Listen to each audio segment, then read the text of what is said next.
hosted and organized and promoted and put on a DMC DJ battle just so Merge and Immortal could have one more chance What to year go was against. that? I want to say '03 or '04, something like that. Maybe it was might have been '04. I think it's '04. And then Merge went on to win the World Finals 2 years in a row, Hmm. and he That's right and he wouldn't correct. have made it. He had already lost, and I think the New York one or one of the other ones. And I was like, let me give you guys one more chance. So I put the whole event together for them, and we had been doing DMC battles. We were working with Christy back. We sent Craze to the Pro Am. Pro Am used to That's host right. the Craze too, DMC. man. Yep, Shout out Pro to Am. Craze, man. One of the illest in the world. The show starts in 10, 9, 8, 7, 6, 5, 4, 3, 2, 1.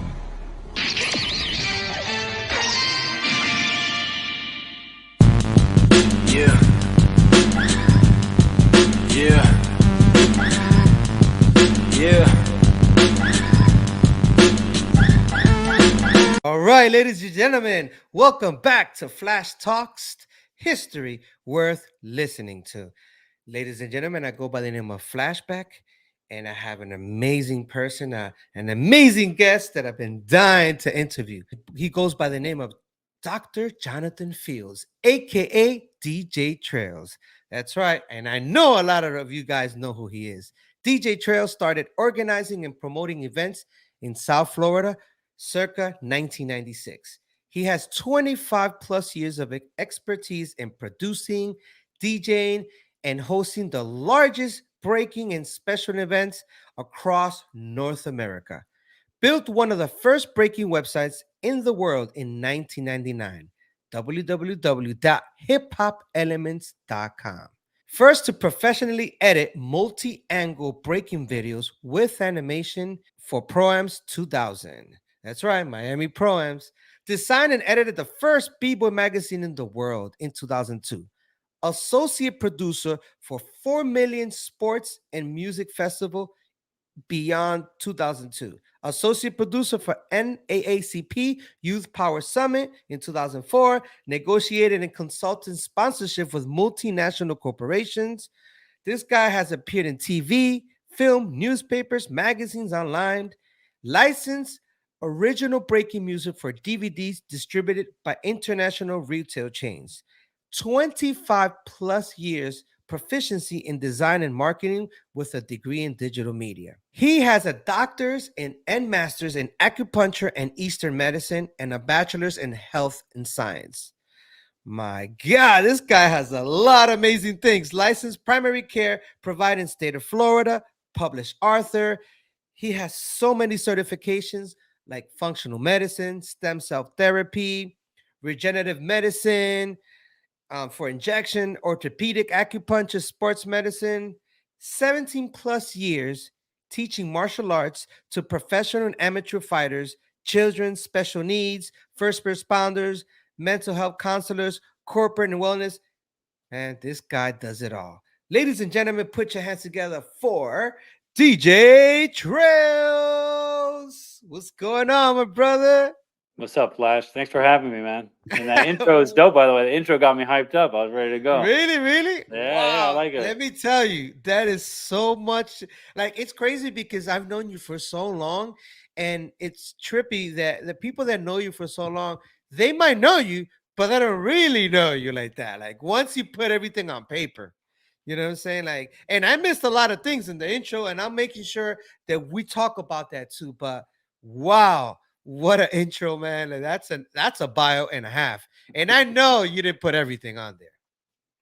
Well, you know how it is. I think that's one of the cool things in the breaking space is that most of the people in it are like super talented and have all these different, talents and arts and like hidden lives that we don't even know about. And that's one of the That's cool things correct. about being in the breaking for me. I've met the most interesting people with the most interesting backgrounds, and so everybody's just super. I mean, look at yourself, right? You do the magic, DJing, breaking, dancing, podcasting, right? Photography, video. It's just like it's just a cool space. And yeah, we don't always intermingle. Like some of us are like fully in. I've always been kind of 1 foot in, 1 foot out. So I've had this whole other hidden life that a lot of people in the space, yeah, might not know of. Nowadays, with Facebook and everything, I think a lot of it is more public. But we're It, gonna talk about that today. We're gonna let the world know what you've done, how you came about becoming DJ Trails, becoming a doctor, licensed health provider, all these amazing things you've done. Your travelings. I know you were in the East for a while, studying with the monks. Like, I gotta hear all these stories, man. So it's amazing. And one of the reasons why I do this show, it's just to pay my respect. You're a brother that I've known for a long time. I was a little young kid. I don't know if I never asked you your age, and I don't know if you want to throw it out there, but I've seen you for a long time. And I remember I was like in my teens. Like, I just had my birthday. I'm 45 years old now. And I was just telling Speedy Legs about it. And he was tripping out because he was like, what? I remember I met him when I was 16 years old. So imagine that. yeah, you're a year and a half older than me, right? And yeah, we've probably known each other for about 25 years or so. Yes, It's yes. So even I been a long think even time. more probably. Oh, yes, yes. So, like I said, one of the reasons I love doing this show is to pay my respect, give you the flowers. You're here now. I want everyone to know everything about you. And let's start off with the first thing. What do you see in the screen? Like in the whole picture. Tell me, what do you see there? Looks like New York there in the background, right? We got is that a B-boy, B-girl? You got a little MC over there rapping. You got the little graffiti, the spray can, and you got the DJ on the bottom, and it looks like inverted New York. Got your Instagram tag, and some music notes, boombox, right? Classic red and blue. So you Uh, basically see the yeah, culture there, right? all the elements. Yeah. Now they say there's a fifth element, and I know you know what element is that. Well, Where that's do you us, see that right? element? That's That's us. correct. That's That giving is knowledge right now. the knowledge, the history, your history, my history, our history together. So we're gonna talk about that today, but we're gonna start it off from the beginning. How were you introduced into the hip hop culture? And I'm talking about before you even heard rap or before you even saw B-boy, like the beginnings, and try to take me to the year where it was, like what year was it and how old were you? So I probably came in for guys our age, probably a little later than some, right? Most people don't know this either. I was actually born on a sheep farm in northern Israel. So that Wow. was 79. So we had back then we had we had a TV and there was two stations and only one of them was in a language I understood. So there was no hip hop where I was at. And in 86 I moved to the US. Okay. So I had already missed Beat Street, breaking like the whole revolution. I missed that. So I got here in the US. I spoke almost no English, right? I was speaking just Hebrew. I knew a few words here and there. I kind of learned how to speak English, watching Transformers on TV Mhm. and that kind of stuff. And TV, that's probably was my first introduction to hip hop. Later on, it would be like Yo MTV Raps and my cousin. I had a cousin in Israel who was a few years older than me, and he would dub tapes for me. And I think the first tapes that he dubbed for me was probably like He's the DJ, I'm the Rapper, Fresh Prince and Jazzy Jeff, which is still one of my favorite albums. It Takes a Nation of Millions, right? This is going into the early 90s now. I think I still have those original tapes. That was like my first Wow. intro. And then, at the time, I think, Easy E, NWA, like those were my first kind of. Now you And it, knew what it was? You knew what it was? not really. I mean, when he gave me the tapes, I think, I came over here. I was 6, 7 years old. I just started learning English, and then we kind of started picking things up on TV. So it wasn't really probably until the late 80s, early 90s that I first even saw or heard any hip hop. That was my first intro, and then yeah, going into elementary school. I remember in elementary school they used to take my tapes away because I'd be listening to Easy E and Two Life Crew and Oh, stuff definitely like not. that. So So and then you understood the words and everything that it was saying because yeah, I I know mean, NWA spoke fast. yeah. Well, when you're young, you pick up languages quick. So I think I came over here in '86. By 87, '88, I was fluent. I was picking up on the slang and everything else. Okay, now you're listening to all this music. You didn't put two and two together that was actually called rap and it was part of a culture, or you just heard it as music that was called rap? Like, I'm listening to some rap tapes. Yeah. I mean, basically, I didn't really understand. I didn't know anything about the culture until later on. I think the first inklings I had of a culture was basically when we started getting like Yo MTV Raps, and they used to show like some behind the scenes stuff and the music videos. You had groups like like Lords of the Underground, things like that, and they'd be rapping about breaking, graffiti, hip hop. So that was kind of my introduction to all of that. And then when I lived here in Florida, I'm up in the suburbs, right? I'm like an hour north of Miami. So we're not in the mix. And then, as I got a little older and we would get out into the roller skating rinks or, school, we'd have little, like people start battling in school and stuff like that. And that was my first time kind of getting introduction to that. But I was probably, 8, 9, 10 the first time I actually started seeing any hip hop. Now you saw b-boys throwing down, battling each other at the school. Not, we would have elements like if the school was doing like a little fashion show or something, the kids would know a couple little moves, but it wasn't like b-boys. B-boying, I probably wasn't introduced to until like the MTV Raps and probably the first time I saw Beat Street. I think Beat Street is like one of those things that kind of changed my life. I saw Breakin but Breakin was a little corny. And that must have been probably early 90s, 91, 92, 93, like around that time. And that was Okay. golden era of hip hop too. So we had all these rappers that were still rapping about things that were relevant to the culture. Now, did you see in MTV Raps? I know you were seeing like the fashion.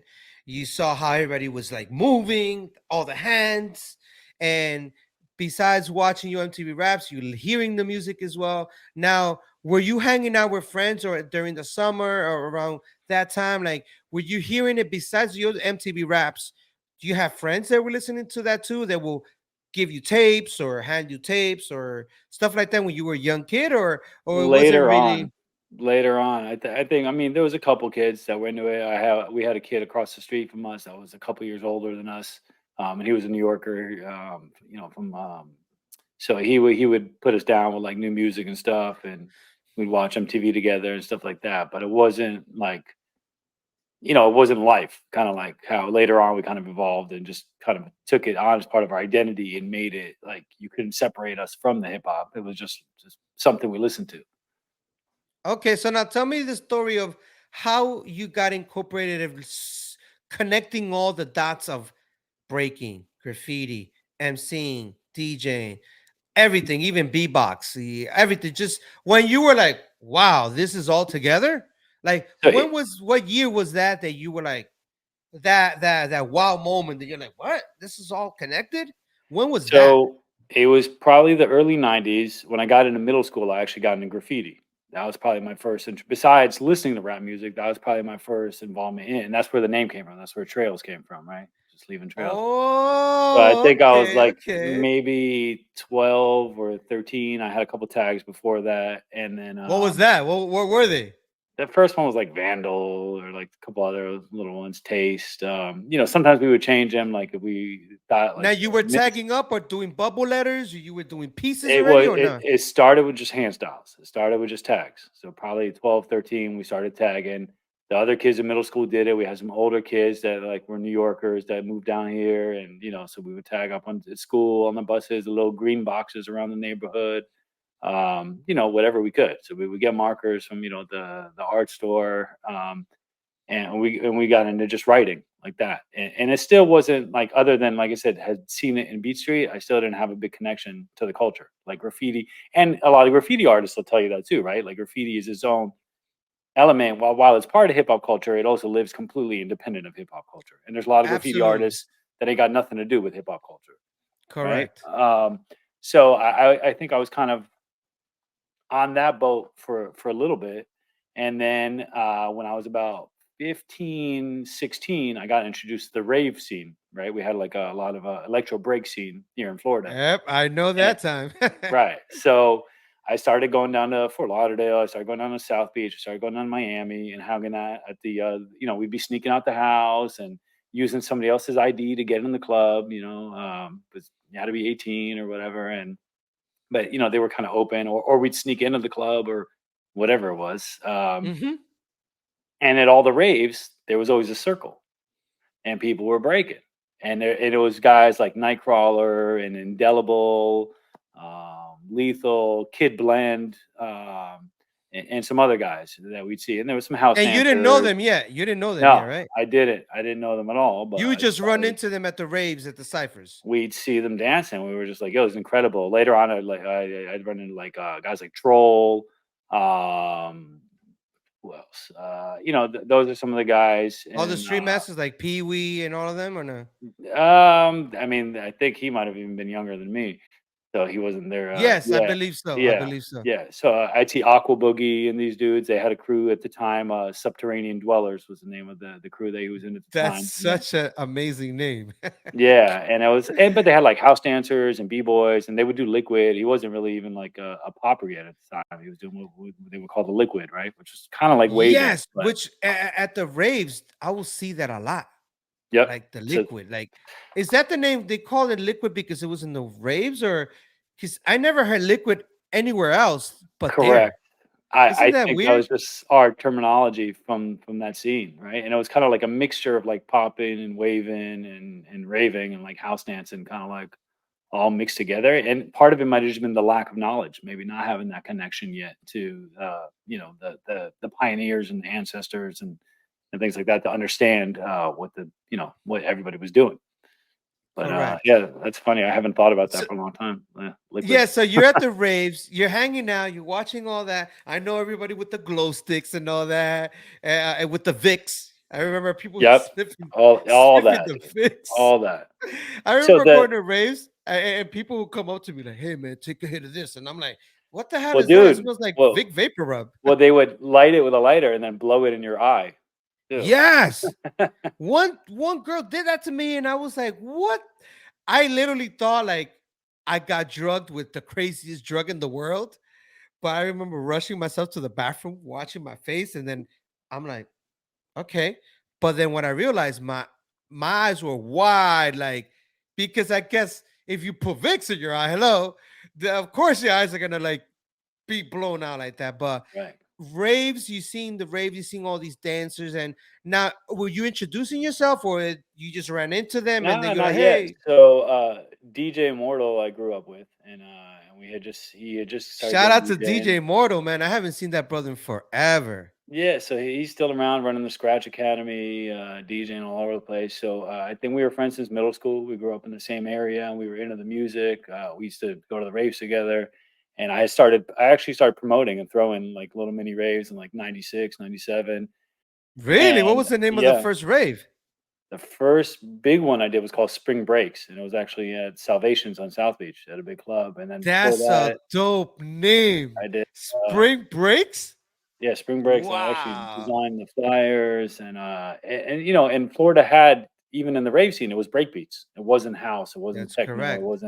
It was mostly like electronic breakbeats. Now, was so- that around the time of the Chemical Brothers, All that. Prodigy, exactly? Crystal Method? Yeah, Now, wait, but 96, you remember 97, 98. drum and bass too, jungle music.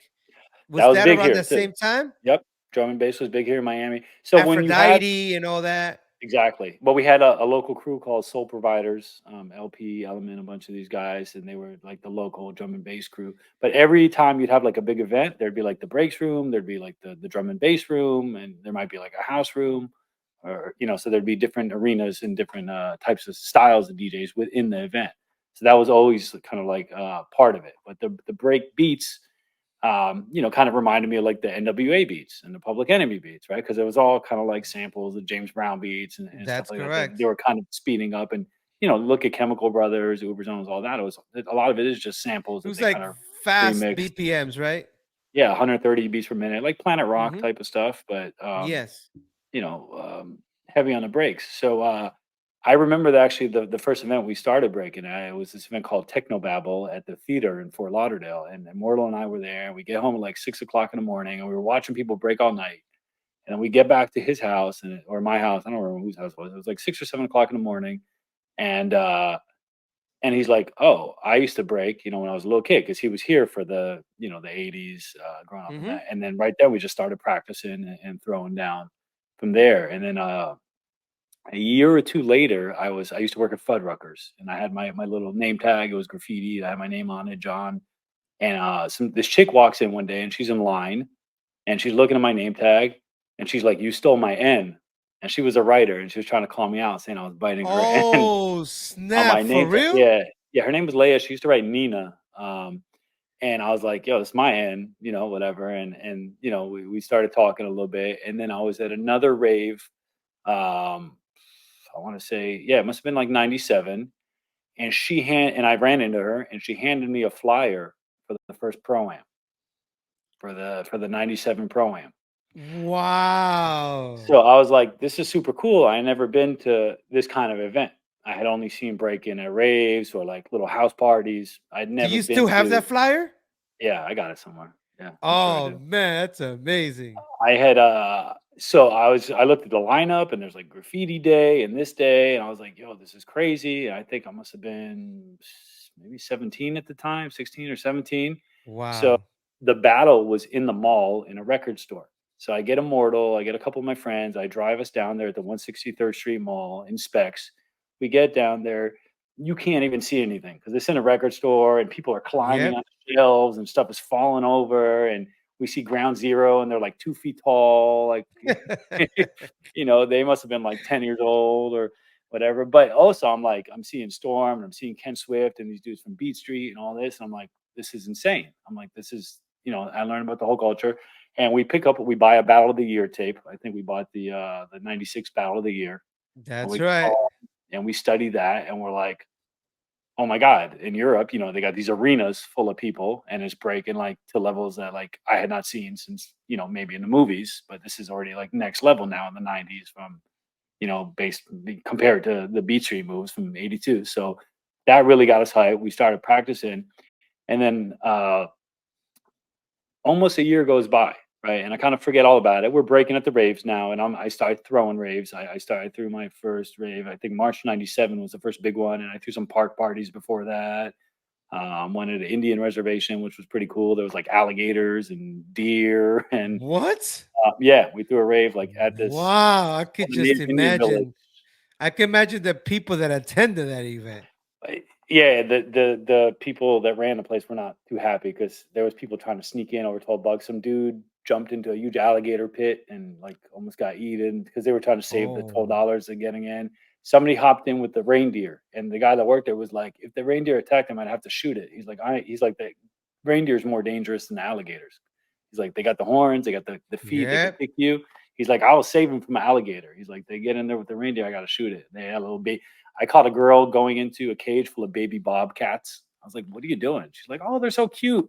I'm like, "You can't go in there." And all those people are tripping. They're not sober. So they're probably Yeah, seeing three-headed alligators. They're seeing like colorful deers and weird things. right. Thinking it's like it's all a game, but these are dangerous wild animals. Like they're in preserve, but that don't mean you put your hand out and play with them, right? so Wow. So that was a kind of a nuts event, and around that time, I kind of started getting fed up with the whole rave thing, just because everybody's so effed up all the time, right? Like it was Yes, just yes, yes.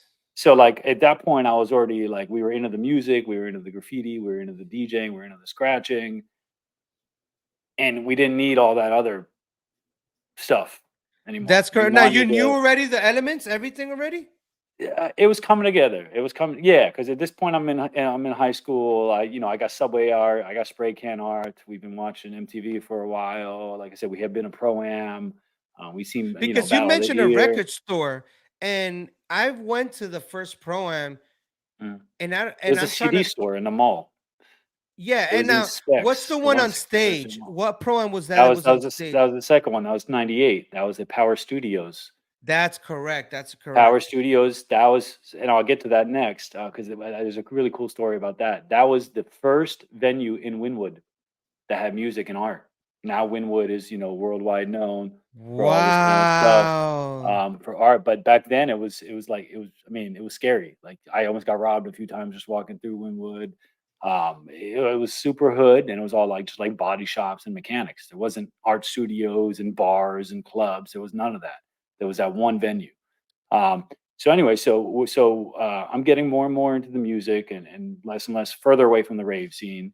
and I'm in school doing like graphic design. Half the year, like half the day I'd spend graphic design school, the other half the day I'm in high school, and I get a text one day, and not a text. It was a beep, right? Because we had pagers back Yes, then. they We beeped didn't you. have cell phones. So I get a page, and I call this number back, and I call the number back, and the dude on the phone is Speedy Legs, and I'm like, and I remembered, I'm like, this is the dude from the Pro Am. I was like, this is the guy that hosted the Pro Am thing. And I didn't know anything about him. I didn't know none of the history, right? This is late 97. And he's like, you paged me. I'm like, I didn't page you. And he starts telling me about what he's doing. And I was like, oh, the Pro Am, this and that. And he's trying to get me to sponsor the Pro Am. Well, now he's trying to get me to become a sponsor. Speedy Legs, man. Yeah. And I'm like, bro, I'm like, 18 years old. I'm like, I can't sponsor nothing. I work at where was I working at that? I think I was doing like telephone like appointment setting at a gym at 24-hour fitness. It was the queue at the time. I used to, like cold call people and be like, hey, do you want to set up an appointment? So I'm like, I can't afford to sponsor nothing. But he was like, you know what? Let me have a meeting with you and let's talk. So I'm like, cool. So I drive down freaking middle of Miami somewhere and meet him in like I think it was like a Burger King or McDonald's or something. And we have That's our first amazing. meeting, and we're having this meeting. He's trying to get me to sponsor his event. He's telling me about Pro Am, and it just so happened that that venue you were at, Power Studios, which was the only club in Wynwood, right? The only performing arts live center in Wynwood, which is Yes, super cool venue. It's 2 stories, it was inside, so dope. outside. Yeah, it's no longer there, but that was like the heart of Wynwood at the time. That was the first, and you could see it right off the highway off 95. So Correct, correct. so he was doing Pro Am there in March, and just out of the blue, I had an event scheduled there 2 weeks after Pro Am. Just coincidence at the same And what venue. event was that? That was my second year of doing spring breaks, and I had a Oh, so you're bringing spring breaks back 2 weeks after Pro Am. yeah, but coincidentally, like we didn't know each other. We didn't. I didn't That's know anything about Pro Am going there. I had just been to Pro Am the year before, but never heard about it since. and you Uh, mentioned it to him that day. and I mentioned him that day, and he's like, "Oh, that's cool." So we start talking, and he goes back, and I guess he told the owner that he knows me, and the owner had shown him the proposal that I made to get the club. Okay, and I told Speedy, listen, I don't have money to sponsor you, but I will help you promote your event. And I booked him and Grems to come and perform at my event because we had a breaks room. We were doing breaks, and like I was like, oh great, I have, I put Speedy Legs on the flyer, and I printed 25,000 flyers for the event, like 4 different flyers or 3 or 4 different designs, and I put the little Pro Am logo and all the Pro Am info on all my flyers, and that was like my way of sponsoring the Pro Am in the second year of Pro Am. And I came to the event. Oh, I was there for, I wasn't there for the whole event because I was promoting my event, and it was during Winter Music Conference. So I didn't get to see a lot of it, but I came a couple days. Speedy came and performed at my event. Then after my event, he calls me up and he's like, listen, he's like, I really liked your event. I see you have your own crowd. I saw the proposal you made for the venue. I see you know how to like work a computer because I was going to school for graphic design already. I was like half the, so I was, making proposals. I was doing my own flyers. definitely. And he's like, I need somebody to do that. He's like, let's partner up. And he was like, I got this company, Hip Hop Elements, outside of prom. He's like, I want you to help me with the t-shirts and let's do some events together. So I'm like, cool. I'm like 18. I quit my job at the gym. I remember going to the manager and showing him the first flyer that we made for the first event that we did together. And I start helping. We pulled a sponsor for the first event. The first event we did together was a Hip Hop Elements break off, and that was in September of Wow. 1998. And the main event, the battle was at the PAL, at the Hollywood PAL Club. PL. Yep. And if I'm not mistaken, I think Bebe actually came in first for the singles, and I think it was maybe Nightcrawler and Menace and maybe Dale won the crew battle. I think. Second place was this guy from Chicago. Man, I can't remember what his name was. Was It's it been a the long Power time. Move guy, Shorty Rock? No, it was a different dude, but I could find it somewhere. I'm sure maybe Speedy would know. But yeah, this is going back to '98, and this is the first time I get to actually meet everybody. And now I'm getting introduced to Chilsky and Seamstar and DJ Domination and Baser, Yes. Mendez.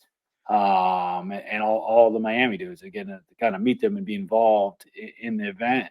And then we did our second Hip Hop Elements event just 2 months after that, which was the Hip Hop Elements Throwdown, which we started doing every December. And later on, we brought it to UCF. And that first event, the main battle was in this mall, the Miracle Mall down in Coral Gables. And the final battle was actually Abstract versus Legacy. Oh, okay. Yeah. And what was the name of the event? Hip Hop Elements Throwdown. Hip Hop, and that's the first one? That was the first Throwdown. Was in '98, in December '98. We brought Ken Swift down. I think we brought Fable down to the break off, the break off that we did.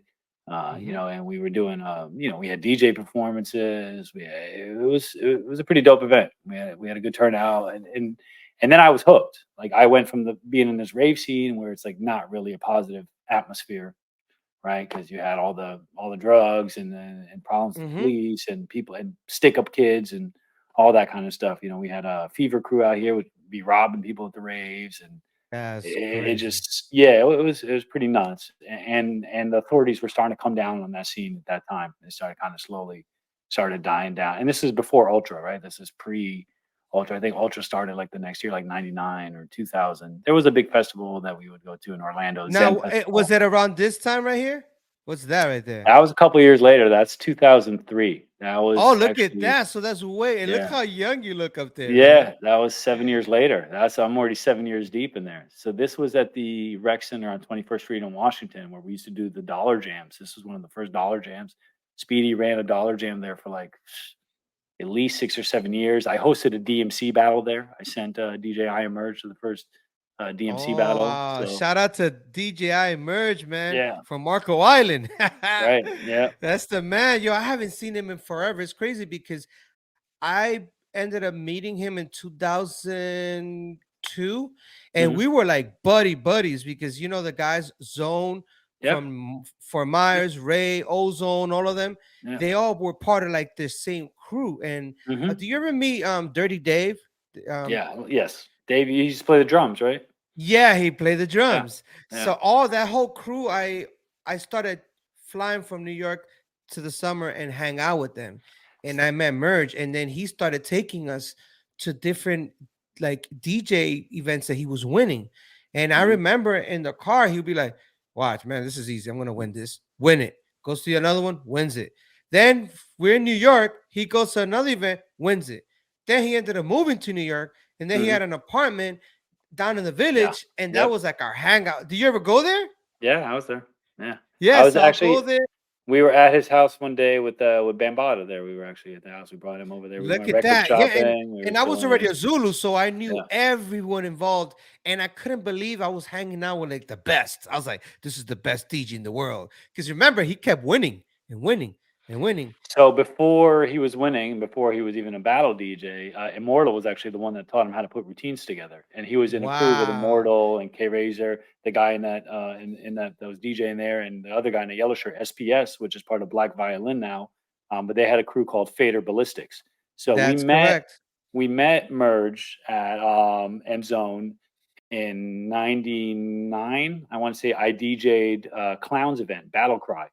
In Tampa. I remember that Battle Cry in Tampa. Yeah, so I DJ'd Battle Cry and I was still learning about breaks at the time because I remember like I threw on like Perfect Beat or maybe Planet Rock during the battle, and they're like, no, the electro funk song, right? And they're like this ain't breaking music. I was like, all right, and that's the event where we met Merge, and he came on. We let him hop on and scratch with us because we have 4 turntables set up, and I was doing the breaks, and Mortal was cutting it up. And then Merge started. I was living in Orlando at the time with Immortal. We were at Full Sail. I was doing a digital media degree. He was doing an engineering. What year was that? 99 and 2000. Oh, 99, 2000. Yeah, I'm still in New York. Yeah, so that's where and then Merge started coming to basically stay with us in Orlando all the time. And that's when Immortal put him down with the crew, started teaching him how to do routines. I threw a spring breaks at Firestone in Orlando in 2000. And we did a big b-boy battle there. Yeah. So you basically started that because I remember when I moved down here in 2004, Firestone was I went to see DJ Baby Ann. There wasn't much So they had the electro break scene, and then they had a lot of b-boys, right? They had like Mike Garcia, Breaker was up there. He had Yeah, his Night crew. Force. Right. So Night Force was up there. I designed all the covers for all his videos.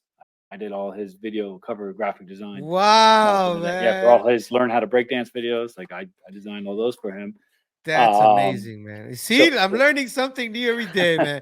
Who would have known? Like, who would it have was a known good if I time, didn't? but yeah, there was no such thing as break-in events in Orlando. There was the raves, and every once in a while there'd be a b-boy battle at a rave. I think I saw Night Force perform at Cyber Zone one time. It was like Craze and TC Islam were performing, so they'd have like b-boys come out, but there weren't break-in events.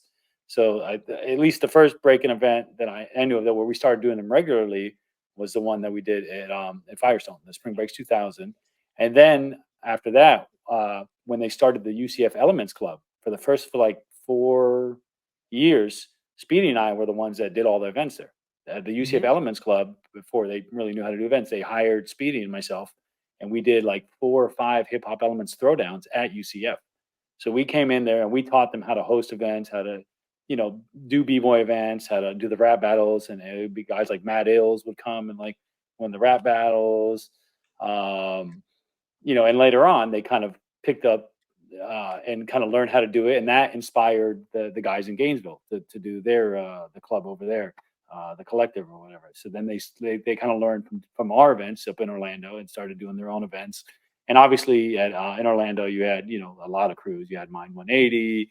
You had Candy. That's when we met Candy. We started. I mean, we knew them from Pro Am already, but they were living up there at the time. I remember we went to DJ and do a turntable exhibition when Candy and her sisters were working at Floor Angels at Secret Lake Camp, and we did a whole exhibition for the little kids at their summer camp where they used to teach. And this must have been 2099 maybe. Speedy came up and did a workshop for them one time at some clubhouse where they lived. I DJ'd it for them, like a private breaking workshop for all the sisters. It was pretty cool. So yeah, a lot of history there in the Orlando area. And then when I finished school over there around 2000, mid 2000, I moved back. I moved back to South Florida and started getting more. And at the same time, I was working more and more with Speedy every year. 99. I helped them with the Pro Am. I did photography for the Pro Am. I got them one of their sponsors. I hooked them up with the company that did the video for the Pro Am that year. The next year, 2000, I edited the entire Pro Am video. It was 4 or 5 different camera angles. And back then, b-boy videos, it was one camera. It That's was just one correct. camera, one angle. That's And it. I had just finished my digital media degree. I had a workstation. Speedy came up with to stay with me for a few days. We went through all the footage. He's like, "This is what I want." And I started making animations and After Effects, and this 2000. So like videos didn't have that, right? Nobody was doing professional editing for b-boy videos. Like what? Using like Flash Media. What's it called? I had Metro Media Flash. it wasn't Flash, but I was using Lightwave and After Effects, Adobe Oh After man, but Effects, that's and I still part of edited the it. Adobe package and all So I that. had 3D animations spinning around with logos, and I had characters moving around, and the sponsors' logos all animated, and then cutting in and out from 4 different camera angles, and that had just never been done for b-boy video before. Certainly not That's in the correct. U.S. And what year was that? What was the event? That was Well, the 2000 Pro Am video, the 2000 which promo. Is that yeah. the one that Incredible Josh went and Battle Cloud and I believe the whole Yes. Incredible Breakers who were Yes. out there Yes. and Correct. everyone was on stage, Yep. right? Because I remember Yeah, and floaters the were event was there. nuts. I mean, we had like 1,000 people. Yeah, it was nuts. I want to say, did Benji win? I think Benji ended up taking the first place, which was controversial at the time too, right? Yes, this. But that was also like the first time that he really made a splash in the U.S. Right before that, nobody really knew who he was, and then all of a sudden he became famous because he won Pro Am, and the video went all over the world. We had Correct. videos in national stores, and they were going to Europe, and so that kind of blew them up He over came there. with Division Alpha at that time. Yeah, correct. Yeah, and then he came back in 2003, I think it was, and went up against Little Devious, and I think Little Devious won at the time. Yes, is that the one where Trickster messed up his his I think knee or so. something? Yeah. It was in a gym, a big gym. Yeah, It's like a yeah. big It was. gym, Yeah, and it had a that little was Miami. bleachers. That was a Miami Beach Senior High School. We did Pro Am there a couple years.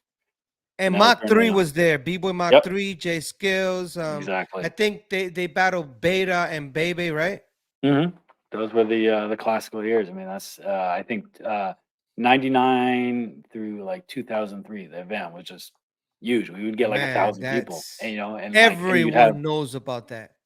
Now, in that time, you had people teaching you and helping you out. Like, who were your mentors, your teachers at that time that you could consider that were mentoring you and like, they had you under the wing and you're like, this is that, and like helping you out with music, helping you out with just random things.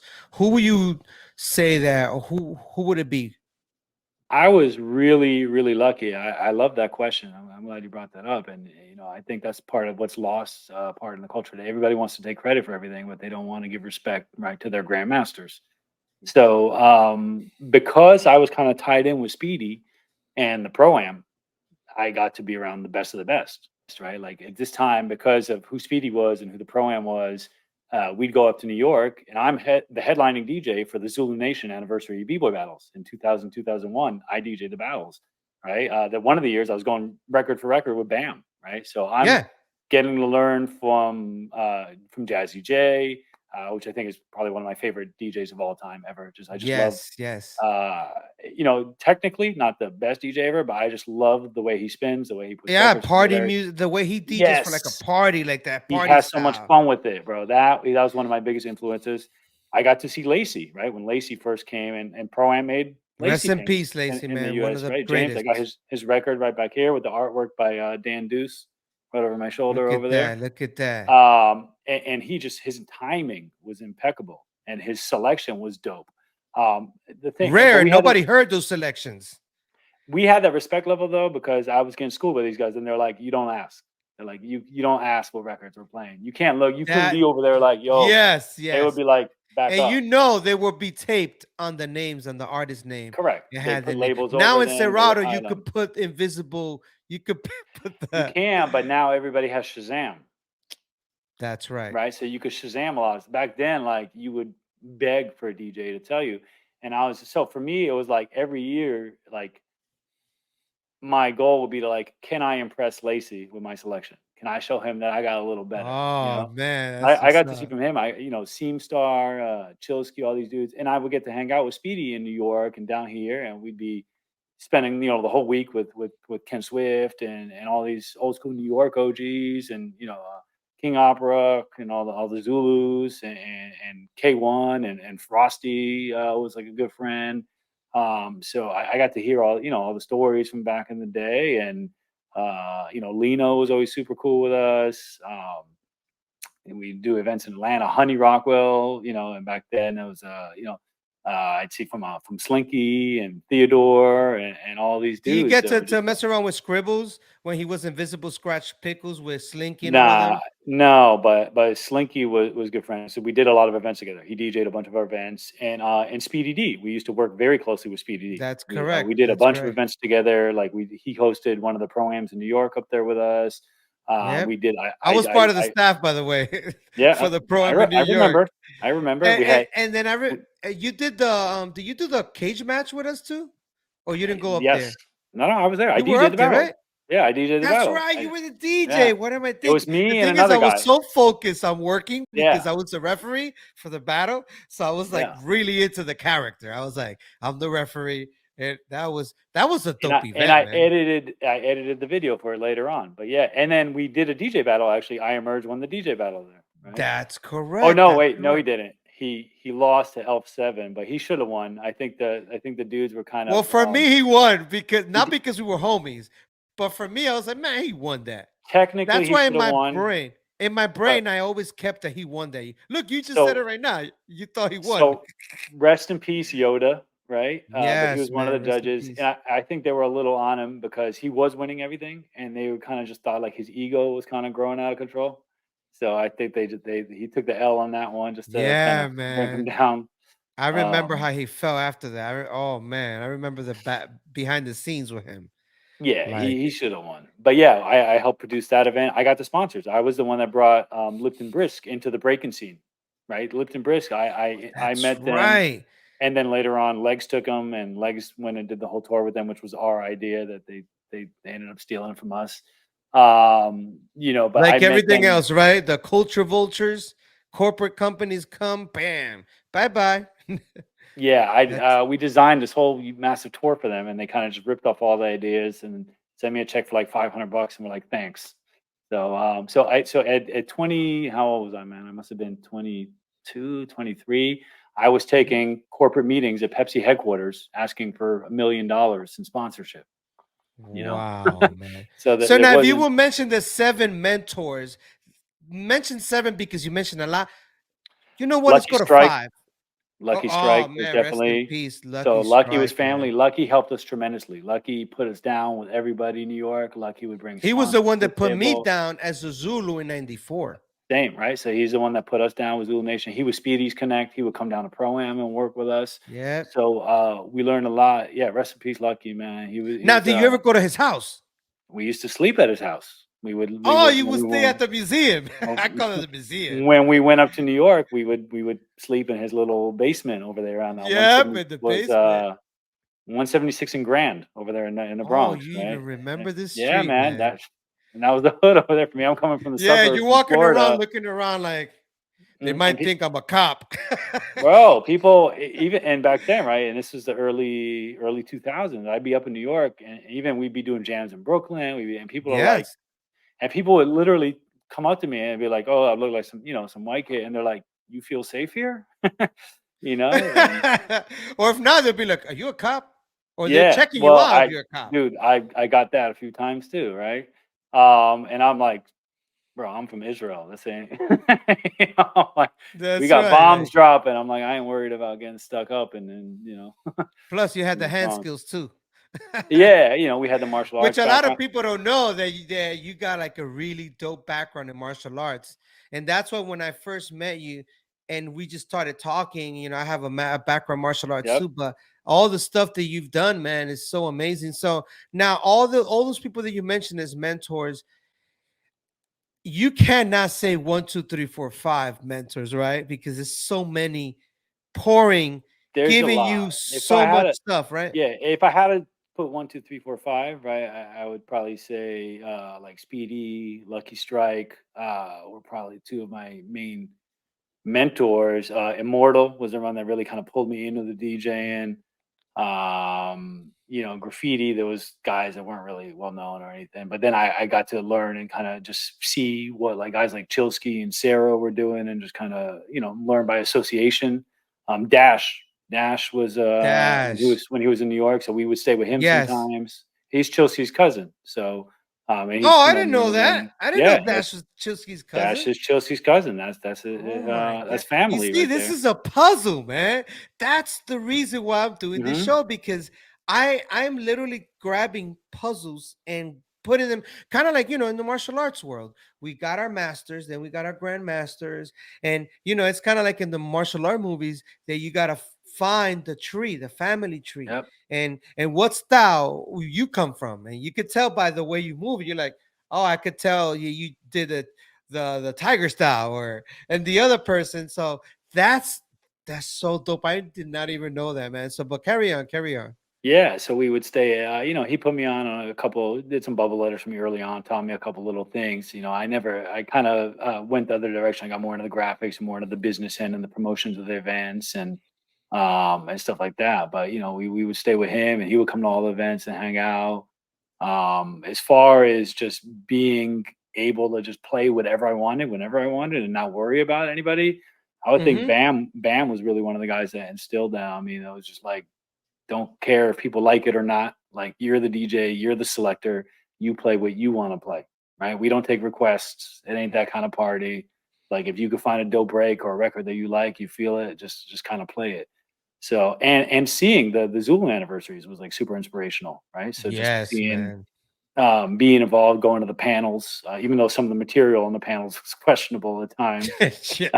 um, I was just soaking everything in, but then a few yeah. years later, I'm like, wait, what? When you look at the videotape or you hear it, you're like, okay, this is So different. I was there in November, 2 months after 9/11, right? And they went hard on the theories, And then they're looking at it, and then they're like, "There's even agents in this room," and everybody's Yeah, like staring. yeah. I'm I like remember that day. 21 or like 22. I'm like, "I'm So an many agent." conspiracy theories. I thought Mel Gibson was gonna walk in the room. Yeah, and they had like 5 different theories, and they're all like swearing it's fact. I'm like, "But all this is contradictory," and I'm like, "All this information," I'm like, "A lot of this don't add up." Yeah, it And started getting a obviously little weird. it did. So that kind of turned me off a little bit with some of that stuff. But you got to respect the history and the culture and where Yeah, it come from. like And even it's like grandma. if you have a teacher that's feeding you, whether it's bull or not, and you're a good student, you're gonna just listen. You're gonna respect. Yeah, You're not gonna call. You're not gonna pull his card because that's your exactly. You master. might not exactly. You might not put that in action. You might not teach that to nobody else, but you're gonna take it into consideration and be like, "We'll put that on the back burner for now, right?" Now, what's this over here, right here? Talk to us about that right there. That was actually one of the Rocksteady anniversaries, right? So you got Asia, you got Lucky, you got Honey, right? Is DJ And some of Slink these in the other folks, back? yeah, you got Slinky chilling, and is that Andy all the way in the back? I think was his name. That was it. Yeah, we actually sponsored. So that was after they took Lipton from us as a sponsor, and we came up there and as Hip Hop Elements, we actually sponsored the Rocksteady anniversary. We had a booth. We were out there selling merchandise. We were hanging out with everybody. Frosty was there hanging out with us. I want to say that was '03 or '04. Who? That was What on the shirt were pier. you rocking? What shirt were you rocking? So, oh, this is actually another hip hop history joint that you're gonna like. So, back at the time, before there was Biggest and Baddest, and before there was B-Boy Spot, and before there was what was the line that Mex had with the B-Boy World at the time? They had, I guess, they had another name for it. I don't remember, or maybe it was just the B-Boy World shirts they were doing. The person for a while, and he wasn't the first person, but at that time, the person that was doing our Hip Hop Elements shirts was none other than Spen. Spen was Spend doing one. Shout out to Spen Spend One, Spen man. Spen did a lot of our artwork at the time. So he used to work at like a local clothing store, and Speedy linked up with him. And Spen must have done like at least 6 or 7 Hip Hop Elements T-shirt designs for us. He did one of the Hip Hop Elements logos that we still use, and that was kind of his big break into the breaking scene. And then later on, he linked up with Max, and they started doing all their stuff. And now he's still involved. Now you see his stuff everywhere. He's super super talented. He was always super humble. He was always easy to work with. Always had a good attitude. So it's great to see him successful doing what he's doing now, and I'd love to support anything he was involved with. But they always supported everything we did, Mhm. and that's kind of where he got his start was I think was probably with us as well, and Hip Hop Elements. Amazing, amazing. Now you're out there in New York. You're going to Zulu Nation anniversary. You're going to Rocksteady. That picture that we saw, was that the Rocksteady anniversary? That there was a big stage concert style. Yeah, on the pier. And Yeah. yeah, on the pier, right? And then Hmm. they did like a concrete battle Yep. cipher thing. And I Yeah. remember seeing Alien Nest, Ready to Rock. Correct. It's so And then they crazy, had the man. after party at one of the ballrooms downtown in the city, That's like one of the correct. fancy That's correct. ballrooms. That's Yeah, correct. I forgot the name of the ballroom, but I I forget can't too. remember. But that's one of the probably last Rocksteady anniversaries that I attended, I Yeah. think. Or maybe not. But I remember it was at like Chelsea Piers, at the piers Yep. down there. And it was a long you gotta walk like a long cement Yep. floor to the The setup stage. was dope. The It setup was was, dope. it was, and that shit was crowded. Like Yeah, at least 1,000 people. It was like shoulder to shoulder in who there. was performing? Because I can't remember, but I know that I was hyped watching I everyone don't remember performing there. either, but it was all like dope underground hip hop groups, like people that we'd want to see, like all the artists from like the '90s and the early 2000s that were like golden era artists. So it was a big deal, at the time. So It now you're wasn't. involved. You know everything of hip hop at that time. You already Yeah, I you're mean, I was DJing that same year. I think I DJ'd the final battles for B-Boy Summit. So I was look at in that. Look LA at DJing that. B-Boy Summit. We were doing events in Atlanta. I was DJing. There was a series of events called Break Atlanta in Atlanta, and I DJ'd there like 3 or 4 of their events, like all their final battles. I was hosting their DJ battles. I was DJing big battles in Denver with Dent. I did a couple. We opened up for KRS One. We did a big battle at his Who's Shining event there in the Pepsi Yeah. Center in front of thousands of people. I was DJing the Just for Laughs battle in Montreal. I did a couple years over Yes, that's there. where. What was that lady's name? Constance Razan. Yeah, Constance, man. Warrior. Yeah. So she came to Pro-Am in 2003, and I DJ'd there in 03, and then in 05, it was 05 or 07, I think. Abel and myself DJ'd, and I brought Immortal up there to DJ. That was actually the first international gig Immortal ever had. I got him his gig. The first club gig he ever had was at my Spring Breaks event. So there's a lot of history. The first DMC that Merge went to was a DMC that I hosted and put on in Miami, basically just for him and Immortal to have a chance to compete, because all the Yes, heats, yes. all the heats were over and they missed their chance. Like they had lost one of the other ones, and I was like, and nobody was going to do a Florida one, so I was like, let me do it. So I hosted and organized and promoted and put on a DMC DJ battle just so Merge and Immortal could have one more chance. What to year go was in. that?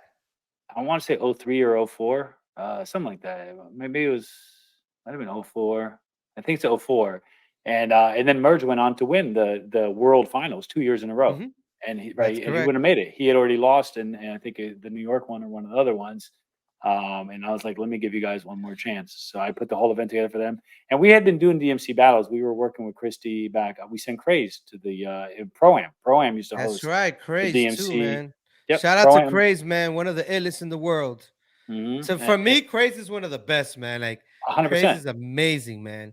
Like So growing up in I really Miami, think he's underrated or something because I don't hear his name everywhere. Like this guy should supposed to be like DJ Craze is a freaking beast, man. he's Like still around. He's still DJing. I'm not. He's still. He makes music. He's still doing his thing. He's doing his thing. But yeah, he's oh, not he as is. active. He's not as active as he used to be. And turntablism as an art form is not as prominent as it used to be. Unfortunately, you're not seeing big DJ battles anymore, right? They used to And they don't be. do the shows anymore, like at events, like the DJ That's shows. So then correct. we got to bring that back, Trails. Come on, man.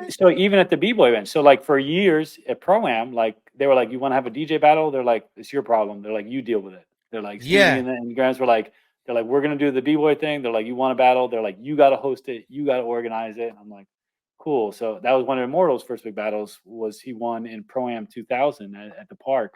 And he that's took out correct. guys, Merge competed. I think that might have been Merge's first competition, maybe. And Immortal took out Slice and all these dudes that have been DJing for like a long time. DJ Domination was one of the Miami guys that was down That's with right. us That's right. from back in the day. So yeah, the DJ battle scene. We were doing the DJ battles at UCF at the Elements Club. So we brought that up to Orlando there too. What year was the one that y'all did at UCF? Because it was the Hip Hop Elements. I ended up judging one with I Speedy remember that. Legs. I remember that. It I must have forgot been. what I year because think I'm already. It could have been 2004. it was probably between like 03 to 06. We were doing the jams there, somewhere in One that of time those, but I frame. remember Yeah, I we did like I five or six, DJ'd 5 or one. 6 I minutes. Yep, DJ'd one and I judged one, but I first judged one with Speedy Legs. I yep. forgot. I think it was Old School Pete, the third judge. I think, but it could have been 2004 or 2005 I because have the I flyer moved somewhere, but 2000. that was the time frame. That was the time frame. Yeah, Wow, man, and look, we're in 2023. yeah, yeah. And there was no jams in Orlando at the time, right? There was nobody was No, doing there jams. was nothing really happening. I could say probably Candy and Sin, the Floor Angels, they will do events out here, but besides that, I don't really Yeah, remember. they did a couple little jams, but it was like once a year, and it was like a little thing, right? It wasn't like at the school, on Hmm. stage, hundreds of people, cash prizes. Like they Yeah, never like, had. not level of pro am because that's Yeah. already like when I say pro am, I was just talking to Speedy Lex today. I was Mhm. driving and he was working and I was having a conversation with him and I told him that I've done so many of these shows and everyone mentions pro am. Like it's like, and I understand I'm interviewing usually everyone in the East Coast, Right. but it's telling you it was a big hit pro am because it's Well, like I remember pro am, I remember all these people meeting that person and this person. Like pro am was big, man. Like it's like so at the time, it was definitely the biggest thing on the East Coast, right? And the notoriety was international. I mean, people were coming. by the hundreds from Europe. I mean, you'd have 30, 40 guys from France. You were having people coming I in from remember it was Switzerland. a whole floor of France in People were coming in what from was hotel? What was that the hotel? Ramada, the The Ramada, and Ramada. yeah, Then you 41st have the and Puerto Austin. Ricans Yep. that there came like 1,000 of There you them. go. And they came and they had their floor. Then you got the New Yorkers You going had down there. England, Lacey and his crew was coming, You got the right? UK. Yeah, you had Bibiche and them Yep. from France, the family and them. And I remember Junior, and I remember like these guys were battling in the Yeah. pool, and You had these it dudes from was like, Switzerland, crazy, and these guys from Switzerland would come over. You'd have people. So I mean, it was huge, and we were having people come from Japan. Like their people were coming from all over the place. So and obviously West Coast was deep every year too. yes, yes, So yes. the only thing is the West Coast, they had their own events, right? It's not like there was nothing else going on. Yeah, They they had had their B-Boy Summit, they had their Radiotron, they freestyle had Freestyle session, and Session, Radiotron. right? Those were So like the three like right, super jams from and then out there. Aiko was doing stuff in the Bay, and there That's was correct. That's correct. so that Now you're involved in hip hop. You're like all over this. You're already consuming everything. You're living it. You're in there. Like there's no way they can say, it was a "Oh, full you're time not job. part of it." No, Yes, it was not I only a think a job, little but bit also a more of a passion. full-time job Yeah, because for sure. you're working it. Like it's different when you're in it, but then when you're in it and you're working it, that's that's So like an extra thing. So to say full time is an understatement because like when we had big events like Pro Am coming up, I was probably working 18 to 20 hours a day and sleeping 3 to 4 hours a night, right? Picking up So people from the airport, where they're gonna no, host but this 4 person, putting months this over because here. I was designing most of the stuff. So we'd have somebody do the artwork, but I would design all the flyers, all the posters, all the brochures, all the event programs, all the signage, all the sponsorship proposals. I was doing that for many years. Like I was doing all that, right? And Even taking phone before the calls. event even started, like you were already working. I mean, to do an event like that, it was like a 6 to 8 month project, and you'd be working even a year out in advance. You'd already be starting. So, and then we were having other events in between. We were doing the events in New York. We were doing the Hip Hop Elements events. We had the Hip Hop Elements clothing line that we were doing too. And granted, I'm DJing also. So yeah, it was more like full time job, overtime, an obsession, a passion, and slave labor all in one. And half the time you're not doing this for the money because I would have made money's not more even in your money. thought. When I look back at it all, had I worked at McDonald's all those years, I would have made more money. Right? Look at that, because I you loved it. And now, it, if somebody would have asked you at that time, let's say 2006, they would have asked you, "Hey, Trails, you consider yourself a professional in the hip hop culture?" What would be your answer?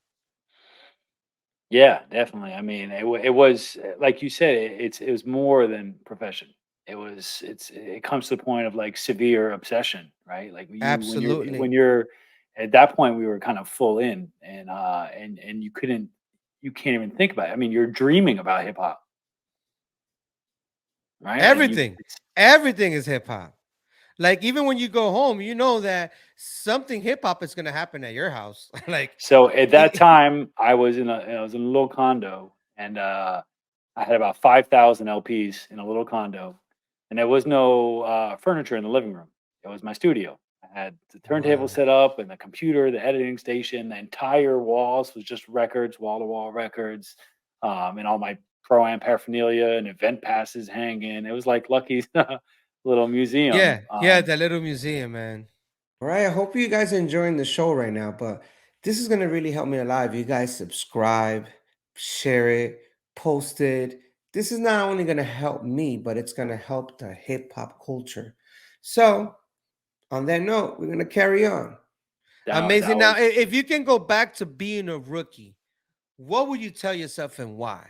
And when I say a rookie, I'm talking about your beginnings. Let's say you could go into the past, you take a time machine and you talk to Little Trails back then. And Little Trails knows that you're Trails in the future. What you will tell the Little Trails in the past and why you will say that. it's a great question. Um, I'll tell you what, and I think one of my biggest regrets was that I spent so much time organizing the events and working so other people could have a good time at the events because it felt natural to me. Like I just wanted to be involved and I wanted to help and I wanted to make things better and bigger and more successful. That at the time I feel like I never got to fully express my own artistic abilities or develop my talents fully. Right, even though I could paint really well, I could Hmm. DJ pretty good. Uh, I think I would have looking back at it, I always felt like I didn't have enough time for me to practice because I was so obsessed with making these events bigger and better and getting sponsors and Definitely. making everything look professional. So I think I would have said make more time for you. Work life balance would have been the big one, right? There was no balance. Like I said, we were working 18, 20 hours a day and not tired. And sometimes you could go a whole day without eating or drinking because you're just so into it. It doesn't matter. You get in that zone. So there Yeah, was the food was the adrenaline, right? yeah, and there was years that I kind of neglected not only my artistic skills, but also even like personal, my martial arts or my, lifting or doing things that I should have been doing for myself because I was just so obsessed with making the events Or even perfect. time with your family or Yeah. a girlfriend that you have or someone Well, that I don't know. I'm just so saying though. I got married at 40, and yes, every relationship I ever had, I think, never worked out. One because it wasn't meant to be, because, and you know this, I'm sure, because we were Yes. much more into the culture than we were dating, and hip hop came first, and relationships came like number three or And there's four. no way that you could explain that to a girl. Well, I mean, if you have to, and you don't need to, because they can feel it. And when a woman knows she's not number one, it ain't gonna work, right? That's They gotta 100% feel for real right there. they're number one, and I never could give that to any relationship ever. They were always just like, we could hang out, we could do stuff, we could even live together, Yeah, but like, that's it. Like because you know you're full time, your mind. Even I bet even when you're hanging out with her, you're thinking like, "Oh, that flyer, man, I should fix it." Or I was engaged, and I had one of my, and this is already in my early 30s. I had a fiance, I think, leave me one time after I spent my birthday. I spent the whole day painting like some piece up at the Boynton Beach Art District. I painted for like 10 hours straight, and she wanted to hang out and party. And she was Brazilian. She was in a drink, a great girl, but she was in a drinking and partying and all that. And I spent my entire 10-hour day on my birthday painting by myself. I and came you home loved and it. I loved it and burnt out. And she was just like, she was upset. She wanted to hang out and like go out and go hang out with her family. And I'm like, I would rather be painting by myself than be out drinking at some bar. Like that's just me. Like that's my life. Look at that. So now you will literally tell little trails from back in the days, spend more time having fun for yourself, not only giving it to others. So yeah, I think part, and you know this, there's not a lot of loyalty in the entertainment industry and hip hop. Like I mean, we're lucky to have like friends like yourself, and we have some friends that we made, and we all have lifelong friends that we've made Hmm. within this hip hop thing. But at the end of the day, it's entertainment industry. Anything in entertainment is ego driven, right? Yes, So they're coming to whatever the hottest event is, or whoever's the hottest DJ or the hottest b-boy. Everybody's going to jock them, and the second is you're out of sight, you're out of mind, and then that's it. nobody cares about you anymore. Um, and it was like a shame that we worked so hard and then you got all the the naysayers and the shit talkers, right? You work so hard, people come That's and they part start of it. nitpicking, right? Oh, this sucks, this sucks. The event was whack because of this and this. Is like, bro, could you do a better job? Could you help? Maybe could you come in and say, this looks like you may need some help. This is a big event. It's a lot of I work. swear we Where were can I having that contribute? same conversation with me and Speedy today because I was telling him he was saying that there's a lot of haters out there hating on him, and I said, Speedy, you can't satisfy everyone. Right. When you're out there doing a charity, a really amazing charity in the hood, you have another hood talking shit about you Right. because you're giving them that money. Then you give them that money, then there's another hood talking shit about you. So you're never gonna win in this. And you know, it's you can never satisfy everyone. You could That just was do as much as you can. that was one of the big turnoffs for me. And I think like actually like '05, '06, I took like a little break from the scene a little bit, step Yeah, I back, and I started seeing went. you disappear, and I knew it had to do like I had enough. You were probably like I had enough. So I was burnt out on the politics. I was burnt out on having every time we get like a major sponsor, a big thing, Crazy Legs would come in and sabotage that for us. I was burnt out on the haters, all the online crap talking. I was burnt out on people not having the loyalty, right? Helping people with their events and common decency, respect, professional courtesy, all the things that we grew up with in martial arts, right? And anybody who grew up in a decent household with good parents should have. A lot of that was missing in the b-boy community for many reasons. Not right, not Till everybody, this day, till this day, it's still happening because hundred you percent, notice that even the people, B-boys, B-girls, DJs, MCs, everyone in the culture, once you start, and they could be super dope, they could be the illest, they could be like the James Brown of breaking or DJing. hmm And when you work and do business, you start noticing you're like, man, this person is not even professional enough, right? but they could be dope as hell. But then you start realizing they don't have the same background that you and I have with martial arts discipline. They come from a good family that has a mom and a dad, and the dad was teaching them about, being a gentleman and just being, having that just the right way of just having morals and having decency of giving people respect that were there before you, just common sense things. Half the time, or let's say 75% in the hip hop culture, broken homes, Right, that right. drugs and alcoholism and all these crazy things. So when you speak to a brother that's like, yo, I did this and I did that, and everyone knows that he was the best at one time, but then he has an alcohol problem and is messing everything up. You can't work with that person. You got to keep them at a distance. So it's still happening. That's something I think that happens in not only in this culture, hmm but worldwide. And I Well, that's know why I in your said professional entertainment. career, Right. yeah, entertainment, that's correct. But Yeah. in your professional world, you're going to have a few doctors, a few people that are going to hate on you as well. Like, Lot of bad actors in the medical field. I mean, look at all the medical fraud that goes on. Look at everything that happened with the pandemic, which we're not going to get into. But there's obviously oh man. it's not all kosher, right? And I think when you're younger and when you work so hard to put an event up for other people to enjoy, and people think like we're making like millions of dollars, and like I said, I could be making more money at McDonald's working like 8 hours instead of working 18 hours a day just to have people spit in your face, right, and come talk shit about you. I think it's discouraging and it's hurtful, and you take it personal. As you get a little older, you kind of like you realize all these things. Like, yeah, they came from a home that was different. They didn't have that, and that's their own personal problem, not my personal problem. They got personal problems, but it's hard to deal with that. So around that time, I got real heavy back into the martial arts. So I went back into. I spent from '04 to '19, '20. I spent about 15 years teaching. Um, Yeah, man, you got heavy into it even more, like from before, right? Yeah, I went back into it. I started. I met up with my grandmaster, this guy Phoenix. He's a Haitian dude from Brooklyn, from Flatbush, Nice. and Look he's at an that. MC. Boom. Yeah, he's an MC and a producer. That's the Shaolin Temple in China. So, Amazing. so I met this producer actually at Immortal Studio. He came in one day and he's telling me he's a martial artist, and I'm like, yeah, yeah, yeah. And I'm asking him like, what do you do? What style? And he wasn't like one of these like egomaniacs. It's like I do this and I have 19 black belts, right? Even though he was super accomplished, he was just like, come try out a class.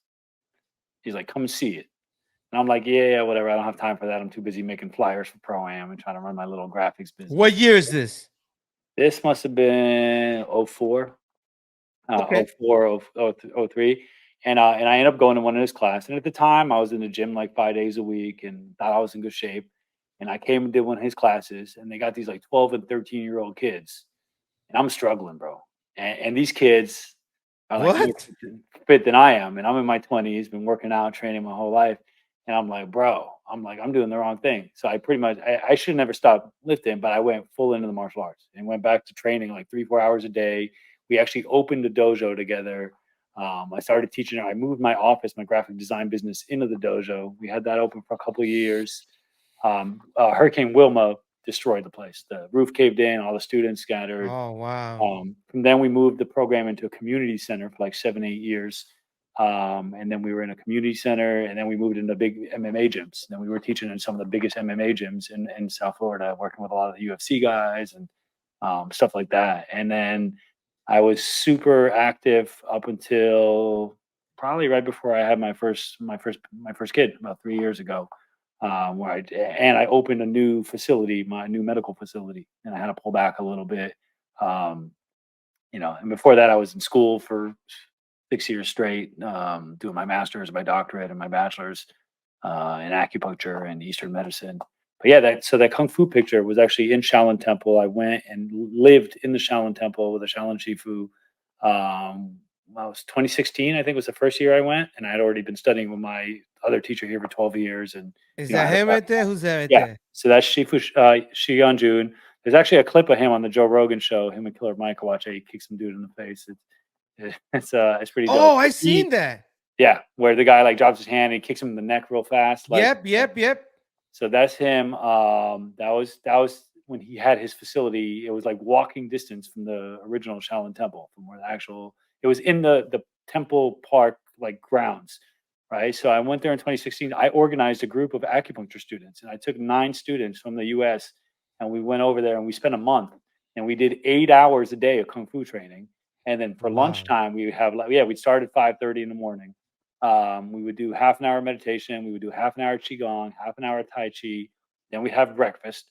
Then we would train hardcore Shaolin Kung Fu for about 3.5 hours. Then we had a 4-hour lunch break. That's the temple. That's the actual That's Shaolin such a temple right there. dope picture, man. Yeah. That's like a Um, dream picture, man. Yeah, and we had to Wow. get there. That's like 6 o'clock in the morning because that's the only way you could get it without all the people there. You know Right? how On the many tour. Shaolin documentaries I've seen since a kid? And I used to be like, man, I wish I could be in a That Shaolin was temple. I'll that shave was my my head. dream, right? Yeah, like, and you did. And I remember watching it on Facebook that you were posting little things. Of course, there's not everything that you posted, but Yeah. I imagine that stuff that you didn't catch and you didn't, because you're not going to be with a camera everywhere if you're training. No, Your we were mind is training not 8 hours even, a day. Yeah, that's what and I'm then saying. So I on remember lunch seeing break. that. You're like, damn, I wish I could be doing that. And then when we had a lunch break every day for a few hours, we would go train with the doctors. They have a medical clinic at the temple that's been there for 1,500 years, and like one of the doctors that taught us like treated Putin when he was there. People come from all over the world to get treatments there, so we got to learn from them. And then I went back a year later. We went back a year later for 6 weeks, and my teacher had moved his facility to a temple on the border of Vietnam in Yunnan province. So we were out there Oh, training like wow. in the rice paddies. We're like in the clouds in the rice Yeah, paddies, like training in the morning. like the movies. Yeah, bro, it was super sick. And then we got to train with some of the doctors there. And then we spent 2 weeks in Beijing working in hospitals, like doing actual acupuncture in the hospitals. And I got to study with the president of the Beijing University of Chinese Medicine. It's like a 25,000 people school just doing acupuncture.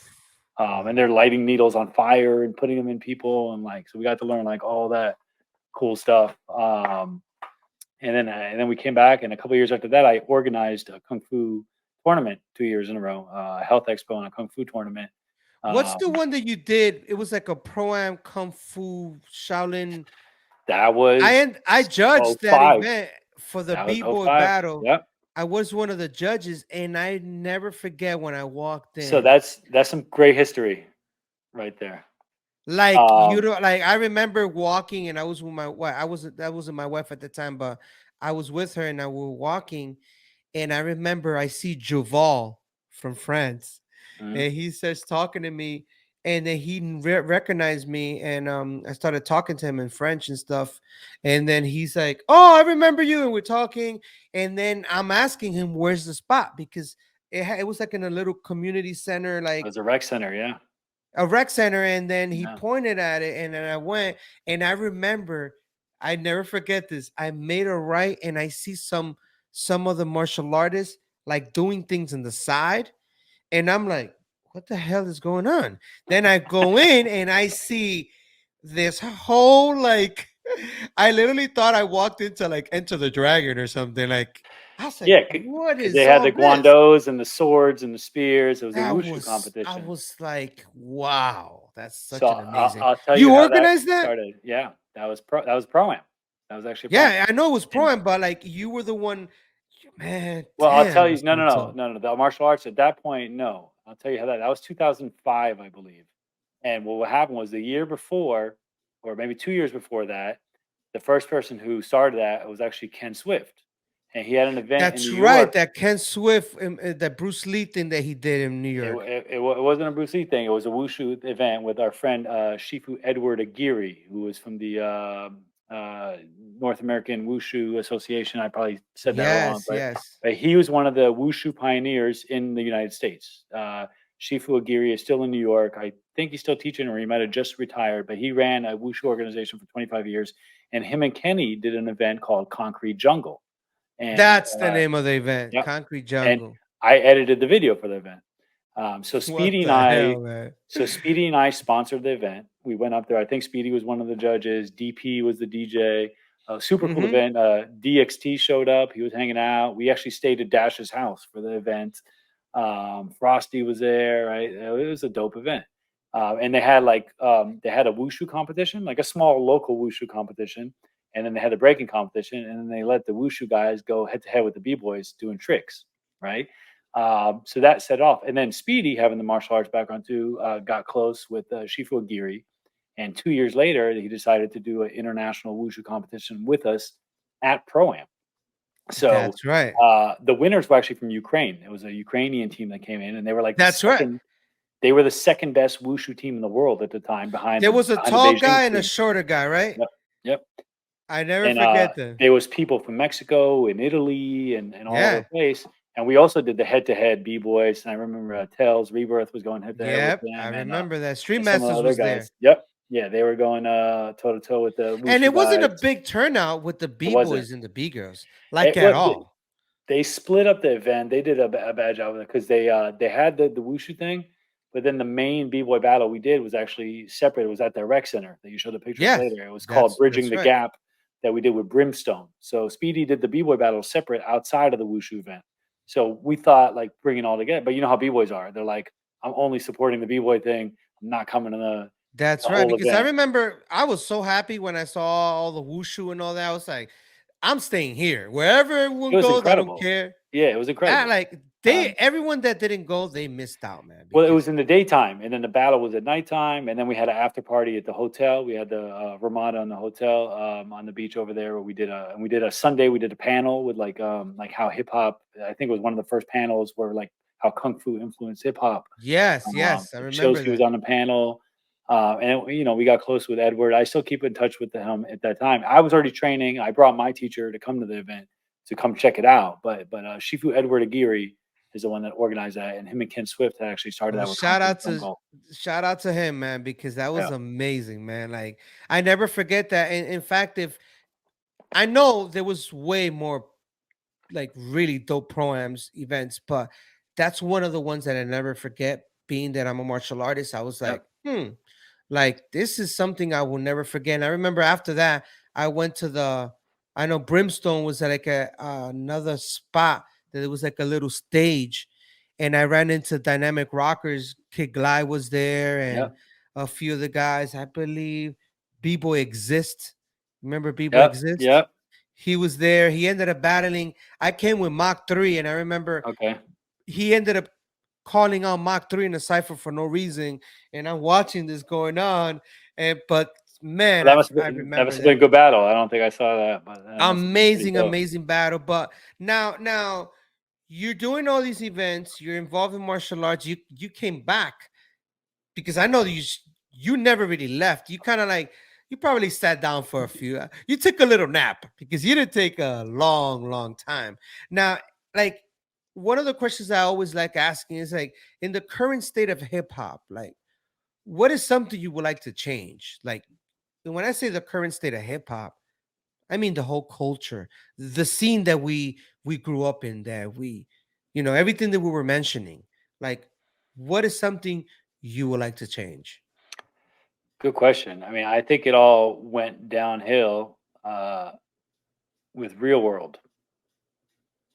As soon as Real World came on MTV and they figured out that those reality shows were more popular than music, the culture went out the window, and then it all became more and more about the materialism, right? And then the music, there's still plenty of good music, but it's not getting promoted. You used to hear good music on the radio. You used to hear good music. There was a mix. There was always like, and back then it was like, Master P was just getting started, and Lil Wayne and all these dudes, and and they had hits, and they were dope, and they had their style, but you still had that good old school. You still had the essence of hip hop. I think the essence is lost, right? Look at Black Eyed Peas, right? I remember they performed with us the year I DJ'd the Summit, right? So, and it was Hmm. almost like I almost felt like they opened for me because I was DJing the battle, right? So I'm like main event, Yeah. and they're performing, and then right they got Fergie, and then everything just went more pop, right? And then the quality. So I think it's so like for a kid like me that came from another country and got influenced by the culture and by the arts, I was influenced by the graffiti. I was influenced by the breaking, by the actual art form. There, I don't think you would see that in the mainstream media now, right? Because what do you have now is Cardi B and Nicki Minaj. So, and I'm not here to trash them. Well, I just wish it was some balance. I wish there was some balance as far as the But music. Trails, you could trash it. You could say that's whack. I That's hip hop. mean, It's it okay. is, and I'm gonna say I'm not a fan, but I'm not I'm gonna not. say.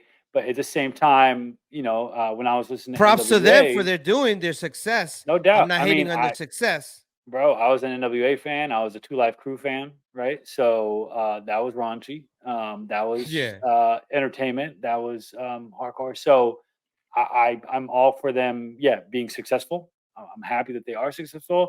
I'm not happy that my kids won't be able to listen to the radio and hear stuff that I consider culturally influential and artistic, right? I don't, not that it isn't artistic, but it's not the kind of art form that I want my children to grow up with.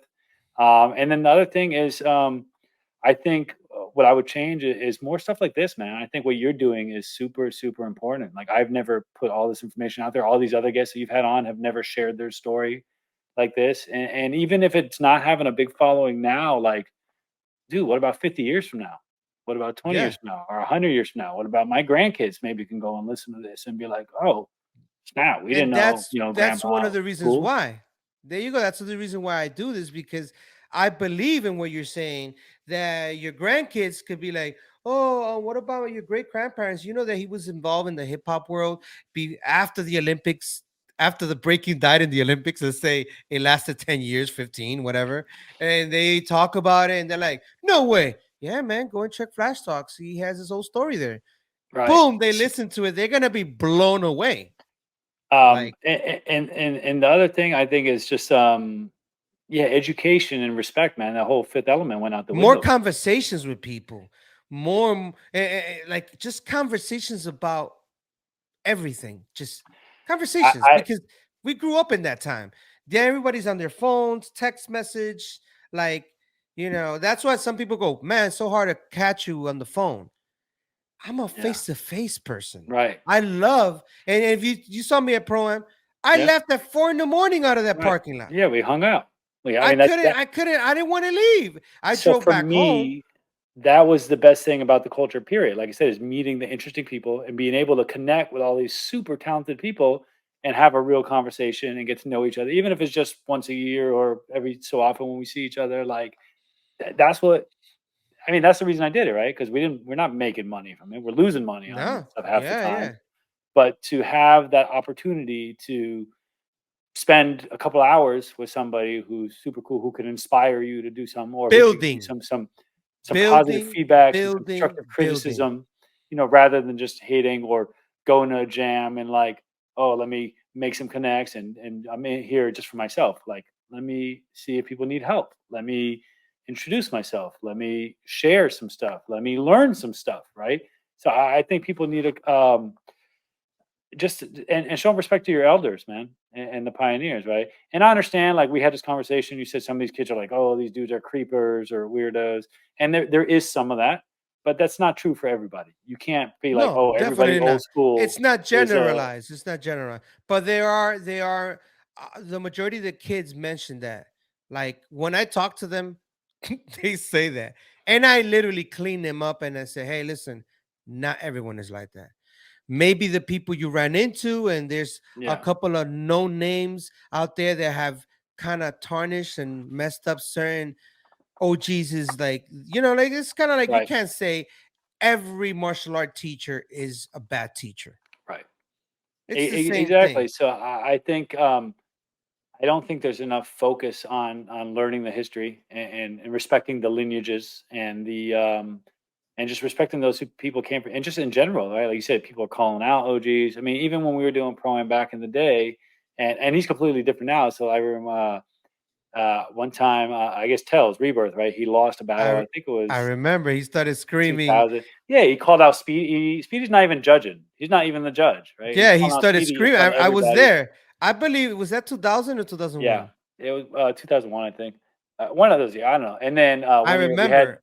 we had a panel, right? And on a panel we got Don Campbell, we got Lacey, Frosty Freeze, Bambada, and Bambada is talking, and somebody stands up and he's like, "Enough of this bullshit! I came here to see some breaking." That's Right? correct. Yes. And it's like, did you do? I mean, do you know anything about breaking? Like what's the? You can't take. You're here for 4 or 5 days. You can't take 1 hour to listen to I know, I know. the It's pioneers. and that is Do this. missing. And every time I speak to promoters of events that I'm like, man, do some panel discussion, they literally don't even hear me. I'm like, did I No, speak another because language? we've done them, and what happens is you get like 10, 20 people that come, and they're like, "I'm not gonna rent a separate room and set up a separate sound system and promote all this and do this work and have these people But it speak." And worked then before. Why is it I understand everybody got short attention span now because of these cell phones and new technology, and they don't want to hear other people's history. But what these kids, and this is for the B-boys and Bgirls that are listening mhm, to this, that are out here now, you are gonna be an OG later on. You know what I'm saying? You're gonna be an OG. if you're still Like involved, right? Or you might if fade you're still away, involved, and and a respected OG if you're still involved and doing the right things. So maybe not now, they're not interested, but later on they're like, man, I wish there was more conversation in history because part I of it learned. Go ahead, go part ahead. of it I think part of it might be because of the media is now they can go watch a documentary and they could go read something online and they feel like they know everything they need to know. That's And another one and too. and I don't need to take my time to listen to this guy. I'll Google it. I'll Google it. Well, exact, or they just don't care. They just don't care. But like for me, and unfortunately, and you were of that era, so you've probably heard a lot of these stories way too many times. And I used to kind of like, I'd be hanging out with Speedy and these guys, and it's like, man, I've heard this story about this battle from the Oh my 80s like god, yeah. 30 times already, but like it puts you right. I mean, the art of storytelling, right? That's like a whole part of hip hop and the oral tradition And and the that's a legacy. I practice. So mean, some have a gift, some don't.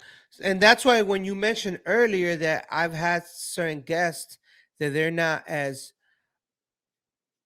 saying as much as you've said in an hour and 30 minutes, let's say, because not everyone is good at the art of storytelling, or even talking about a certain situation in the past. They can't give details, and it doesn't keep people interested. They just say what they say. I was at the place and I did that, and I'm like, but where was it? Where? So you know what I'm saying? Like it's not you got everyone to that build can. it up. You got to build it up. I mean, Yeah, luckily, from being a DJ, I guess, and from hosting events, and from being a martial arts instructor, like I'm and just you're used to educated too. That's another one. that too. And I've done public speaking courses, and I do talks all the time in front of people on the medical side. And before I was doing all that, when I was a kid, I refereed soccer for 8 years.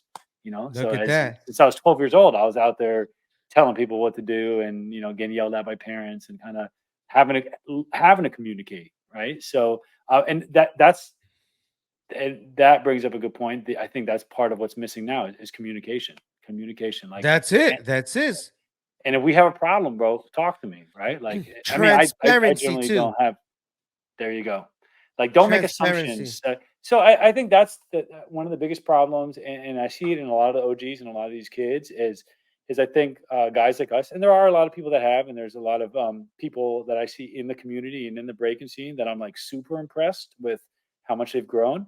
Mhm. But I think there's not enough focus in hip hop as in the culture on personal development, right? People are not Community, personal development, personal, right? everything that has to do with let's say embracing the young kids, embracing even the OGs. We did not forget you, brother. We did not forget you, sister. Yeah. The young kids, hey, let me show you. See that guy up there? That's Ken Swift. Who's that? Well, this is who that is. All these things, oh, people just show up, watch the battle. He won. Bye. That's it.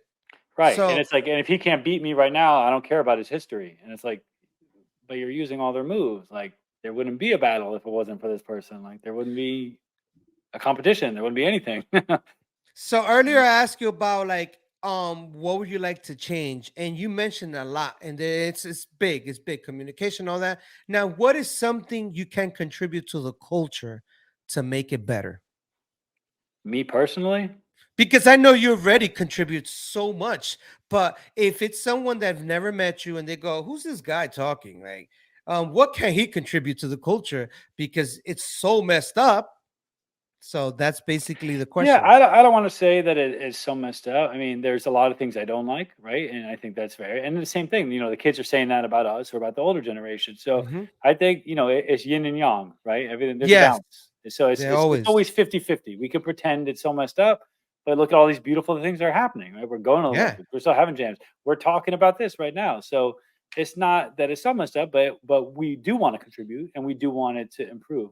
So what I'm personally doing right now is I'm still involved with Pro Am, not in the same role and capacity as I used to have. So I'm still doing that. I'm actually the development director for USA Breakin, which is a national organization right now. And what we're working to create is we're not focused on the Olympics because I know everybody's kind of going nuts in the Olympics, but that's only once every 4 years. So we're working on building up a national league to give breakers more opportunities, to teach breakers about business, to teach them how to do their own events, teach them how to get sponsors. And that's something we've always done with the panels, the Pro-Am, and so on, to teach them this kind of personal development stuff and mentor people so they don't make the same mistakes that we did. And so they have more opportunities. And we're looking to create a national breaking league with USA Breakin, just like the NBA or NFL. So B-boys and B-girls can get paid what they're worth. So they're not out there dancing for $100 or an extra in a video. So they can be the stars. So they can be the star athletes. So they can get sponsorship deals, so they can learn how to negotiate contracts. So they're not getting screwed like all the guys from the 70s and the 80s and the 90s and even the 2000s where, everybody struggled and barely made it or they had their 15 minutes of fame. We want people to have lasting careers. So what we're hoping to do with USA Breakin is now we've put a bunch of promoters together and we have a coalition of people all over the country, which has never really been done before. Um, and keep growing the art form and the scene and keep it clean and focus on bringing in new stuff, but also keeping the essence of the hip hop culture and the essence of breaking. So it's not going to be just the sport. We're still keeping, the essence of hip hop and like some of these other events, not excluding all the pioneers and all the legends. We want to make sure people are getting their flowers and getting the credit for what they did contribute. So I don't, yeah, I know this. I appreciate you taking the time to have me share all the history and everything, but I don't think it's about me at this point, and I'm not that concerned about me at this point, right? I'm 40. I'm almost 44 now. I have young kids. I'm concerned about the next generation. What's the and their generation after that, and what's going to be 100 years from now. So if I can help on the organizational side, if I could help, I'm working with some of the sponsors and some of the behind the scenes. We did 12 different events last year. We're probably going to do about the same 12 events throughout the country on a circuit this year. The finals will probably be in Miami again for Art Basel, like we did this year. But that's up for debate depending on a couple different things. So I'm still involved, and I think just contributing and just keeping a positive attitude and professionalism. That's That's what I think we need more of. But just professional. That was one of the things I always liked about you, right? You were always not only, I think we had, like you said, the martial arts background, so there was like that respect level when you walk in. You just, you introduce yourself, and you, Hmm. I'm here. Can I help you? Right, which is just like the right thing to do. Um, but also professionalism, right? Like you guys were always on time for events. Like you, we talked about when we did that thing on the beach, the Clash of the Titans battle. I Yes, remember a man. story. So you guys came down, and the promoters didn't listen to me. They did the event on like Thursday at like 3 o'clock or something, and I told them, I said, B-boys aren't going to be here. So the promoter wanted to do it was a big sports fitness event on South Beach on the sand. It What was was the huge, name of and the event? I think it was Clash of the Titans or something like that, or Clash, something like that. Something like that. But it was like a big ESPN event with weightlifting and bodybuilding and beach volleyball, and they did Breakin, and we organized the Miami portion of the breaking. And I remember you and your crew came down right for the battle, and it was supposed to be a showcase battle, and there was the battle, like a crew battle, right? Yeah. And at the time, like we told the promoter, there was nobody there for the showcase battle, and the promoter was losing his mind. He's like, "There's people here. The sponsors are here. We need somebody to perform now, right?" And you were there with your crew, and we were already friends because you had already judged some of our events before. We had known each Yes. other for years, and I said, Flash, can you guys perform?" And without thinking about it, you were like, "Well, it was supposed to be a showcase battle, so if we perform," you were like, "Can we get paid the $500 for the battle?" Since we were, since if we're performing, then we win the battle. If everybody else forfeits, there's nobody else in the battle. And That's I took a second to correct. think, and right away, I super respected that because I was like, "Yo, this guy's about his business," and that's a good point of view. Luckily, the promoter had already paid us in advance because we knew we weren't gonna be on the hook telling all these b-boys come and then we Yeah, don't get chasing paid, and people then afterward the event, right? yeah, and then they're gonna be like, Speedy and Trails organized this, they didn't pay us. So I already had a cash. So I said, "Yeah, bro, you guys go on, you perform." So I think that the professionalism is one of those things, like you said, people coming in or they show up drunk. B-boys notoriously late to every event. Preliminaries at this time, everybody shows up 3 hours later and then complain about why they couldn't, So I think that's the important part, just organization and professionalism. I And I think that's remember there was only two crews that showed up. yeah, yeah, I brought main ingredients Backyard Funk because we were yep, doing shows already, hmm and then we performed. We did a show, and then Aerobas Skeletons, yep. Yeah, that was Mario Exclude, and them at the time. Prism, Yeah, Mario, yeah. Xavier. Oh man, the There b-boy was a used to be couple in other Little people Rock. that showed up. There was a couple other like singles people that came in. I think Demos, they made. b-boy Yeah, Demos with the long yep, hair. Yeah, man, it was such an interesting. And I remember we got paid after that. We were like eating pizza like for the next 3 days. We were all in a group, like, hey, let's go to yeah, Walmart and buy the same gear. Like I was even telling the guys, I was like, man, don't spend all your money because let's invest it in your own gear. So then when we do another show, we right. have different gear. So I already hacked because I learned from the best. I've been around some like, oh, that's how they do it. I emulate what my grandmasters and masters have taught me Yeah. from early 90s. So that's so important. Now what's your opinion on breaking going to the Olympics? Like, what's your personal opinion? I'm. I got a lot of opinions, especially being part of USA Break-In. I'm totally for it. I think that was always a goal. That was one of the Speedy's goals from day one. And I know a lot of Yes. a lot of people disagreed of whether it's art or a sport, and he always thought it was both. And I think Pro Am was one of the first events in the world that really set breaking up to be viewed as a sport, not just as Yes. a Yes. showcase. We were the first event to start making all the different categories, right? Because back then you had two categories: you had singles and crew battle. In the crew battle, there was popping, there was everything. You could do all styles, Which is basically crew so battle. dope, man. I wish it could come back again, man. Right. But, with the pro am, Speedy was like, we started with the headspin battle and then that became a power move battle. And there was no such thing as Yeah. a power move battle. But, at the time, Yeah. he was looking at he's like, you can't judge a traditional New York City footwork dude versus a European power head. It's not the same battle, right? And Yeah, so there's we no way separated of that. this. Yeah. Grems and Kenny brought in the Bonnie and Clyde battle. We were the first, I think, the first event that started doing separate popping and locking and uprocking battles. Show me one flyer from the '90s that had a up rock battle or a locking battle.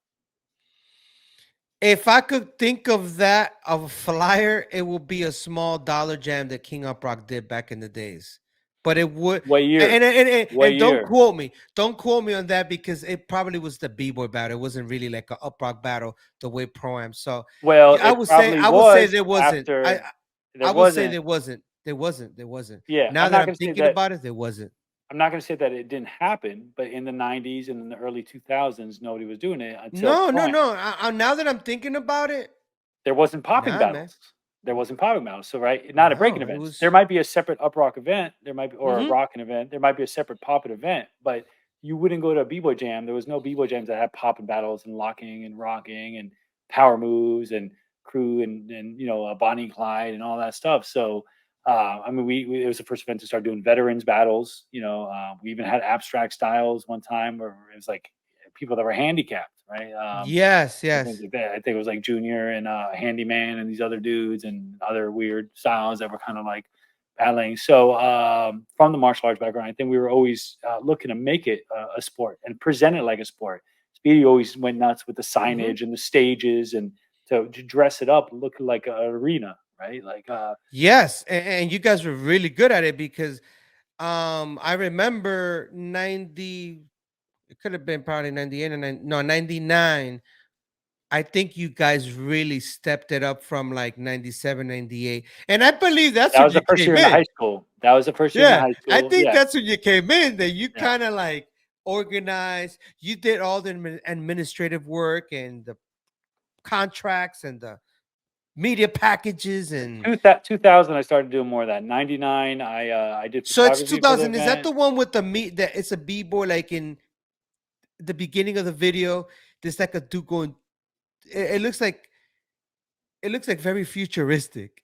The video of 2000 of Yeah, Proms it 2000. still has the 3D animations and all that kind of stuff. The 3D Um, animation because I yeah. remember when I got the video, I was there, but when I saw the video, I was like, man, they made this look like Well, '99 was a pretty dope video too, and DJ Scene from Seattle actually did that video, and it was pretty sick. yeah. That so I'm thinking of probably that. Is that the Yeah, one where that was the Chill's first year in the Key? high school. Yes, yes, That yes, was the yes. first year in the high school. Yeah, That's right. Wow, man. And what was that? What high school was that? that was Miami Beach Senior High School. It's on South Beach, like right across the street from the convention center, and right across the street from that little rec center that we were at. It was all kind of like one spot that we were doing those events at. So, man, yeah, this is some history you're bringing me back, bro. It's Yeah, that's the 22, hey, 23 they years don't call ago. me flashbacks for no So reason, yeah, man. so the Olympics now, I think there's a lot of politics with it, right? We're upset about a lot of things. A lot of Hmm. people are upset about a lot of things, right? And nothing against them personally. I think they're incredible people and they have legitimate histories. But why were all the rules of an American sport written by Europeans? Why didn't Americans who invented the sport and the art form and innovated it and cultivated it had zero say in the rules? That's just one thing, right? Everybody's upset about it being a dance sport thing through the ballroom dancing, right? Through I This don't, has never been a ballroom dance thing. I'm not going to mention names, but obviously they had the organization. So the IOC was like, well, you have infrastructure, you have a federation. There's no international breaking federation. There's no national breaking federations. But you're talking about a sport that's dying, right? Ballroom dancing. Nobody cares about ballroom dancing. Sorry. I mean, it's beautiful. I respect it. I enjoy watching it personally, but there isn't it's not a growing thing, right? So they're looking at it as just a money grab to drive membership into their organizations, and they're controlling the whole thing, and everybody's not happy about that, right? So I think we need to get out from under that death grip that they have on the Olympic thing right now, because they're controlling the international and national thing right now. It's going through organizations of ballroom dancers who don't care about breaking, have nothing to do with breaking, never cared about it before, and now they're just looking at it as dollar signs because they see So breaking. what happens So if the culture fires them? That means breaking won't go to the Olympics? Well, it won't because, as you know, everybody in breaking and hip hop is very opportunistic, and there's not a lot of opportunities. So, and that's already happened, and that's why a lot of the elders have got left out of what's going on with all the big stuff right now, because they're like, we've already been through this. We're not getting exploited like this, and all the people that are, I guess, our age and younger, were like, me, me, me, me, me. We'll do whatever you say. We'll do it however you want to do it, and kind of took over. And I do, and no disrespect to any of them, because most of them are really good people. Most of them are friends of ours, right? And are great dancers, and have earned their way into what they're doing. But I feel like a lot of the pioneers and the OGs and the American creators that are still around, whether or not they had to be, I'm not saying, and a lot of these guys, right, with the OGs and pioneers, and one of the like we said, the criticisms is maybe they're not professional, or maybe they're not the kind of people you want as a spokesperson and running things. But there should have been a few that were more involved, right? And there hasn't been that kind of level of respect in the sport, and as Now, far as is there creative anyone aspects. involved in the from the culture that knows about breaking that is involved in the top? Because honestly, Trails, I don't know anything about the Olympics. I don't know nothing. Who's that? Who's this? I don't know. Like, if you mention the names, I'm not saying to mention them, but I'm saying Yeah, whoever's involved, I know that I've heard of them and I know them personally. yeah. But if there's a test that I have to take right now and they ask me who's involved in the working this Olympics thing, I'm gonna be like, I don't know. I Yeah, don't know who. that's been the problem, and part of that was USA Breaking before, and then the organization that's in charge of it didn't like that USA Breaking applied for its own NGO status to be a national governing organization to be accepted by the USOPC, and uh, they ripped up the contract that they had with USA Breaking, and then everybody jumped ship and went straight to the ballroom dancing organization, and everybody's over there right now. And like I said, that's just the way it has to be for now. It's unfortunate that they couldn't kind of hold their ground and just be like, no, we're going to have our own organization. We'll work with you, but we're not working for you, right? Because this is hip hop. We built this. We have our OGs. We have our pioneers, and everybody that's over there kind of took the stance that like, oh, these OGs didn't do it right, and they couldn't do it, and we got this done, and we're getting in, and we're going to lock all of them out, which I think is effed up also. So I just think it's being misrepresented. There's only, from my understanding, and I could be wrong, maybe they changed it. There's only 12 male and 12 females going from the entire world, um, which is Wait, ridiculous. what about the United States? We'll be lucky if we have one female and one male that make it. Wait, one female, one male? Maybe if we make it, if we I make it don't at the know, final, man. right? So That's why I stay in my underground hip now, hop world. There's so much music that you could go to the past from the 70s to now, and you could play 20 albums a day, and you still won't run out of albums. And even if they create, that's why when I hear people go, man, there's no music, so whack music, blah, blah, blah, they're making now. Hey, nah, there's a lot of albums you can listen to that you've never heard in your life that are exactly, amazing. So that's why I'm not worried, man. And if it goes to the Olympics, props. If it yeah, doesn't, it's whatever, because I'm still going to be involved with hip hop. I know you're still going to be involved in hip hop. You're still going to be doing events and doing things and with your career and everything. Like, it's not something that, like, it's like kind of like the new Jordans that came out and everybody's grabbing them. But then A- if they and don't exist, they go to Adidas and they buy new kicks. I'm like, dude, like, are you now, loyal? now, Like, what's up? now here's the thing, though. You and I have that luxury because we have careers outside of breaking, and we're still doing this because we love it. But if you're trying to make it a career and you're riding everything you have on that, you're going to go with whatever you can get. So, there's going to be a lot of mistakes made. It's only a provisional sport. So if the breaking thing doesn't go well in the Olympics, or if it doesn't bring in the viewership or the dollars that the IOC wants, there won't be breaking in the next Olympics. Right now, this is a trial run, and a lot of people don't know that either. It's not an official Olympic sport; it's provisional.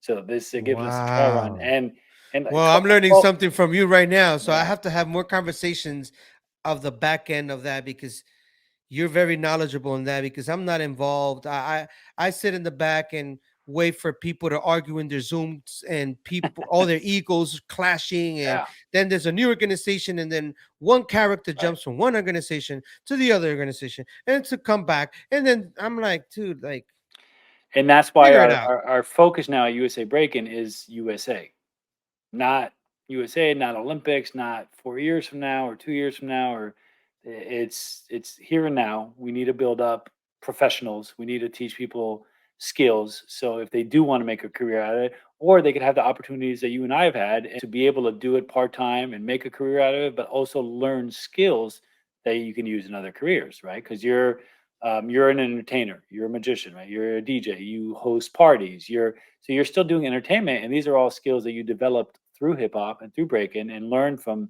mentors and people. I remember you touring with Curtis Blow and these guys, and you toured with the right Urban Funk Spectacular. Were you That's right. there at the show when I performed with you guys at University of That's right. Miami? Right. Yes, So yes. so I was impressed with you guys there. Like then when you guys were doing that show, I know you guys went all over the world doing that, Yeah, man. and you took 57 countries since I was there. 17 years old. Incredible, incredible. And I've traveled a lot on my own. I still haven't hit 57 countries, right? So that's like, so to have those opportunities, I think is important for future generations. And I don't think the Olympics will be make it or break it for us. Although that can take a small thing like we have breaking now, which is, I know to B-boys it seems big, but compared to soccer, it's Oh nothing, yeah. right? Or football, um, and could possibly make it the next taekwondo or the next judo or the next sport that I live in a small city here in Coral Springs. There's I don't know 150,000 people. There's probably 10 taekwondo schools, right? There should be 10 breaking studios, Yes. right? And There's a it's couple hip crazy hop because dance I remember studios, but being a little kid watching, because one of the first martial arts that I studied was Taekwondo. me And I too. remember when I was a little kid, Joan Ree was Yep. like the guy that brought like kind of the American WTF style. Because I Right. studied ITF, the International Taekwondo Federation, and the style was called Odo Kwang, which is kind of like more of the traditional style Cool. from Choi Hoon Hai, which is the grandmaster. And it was like he taught 7 students.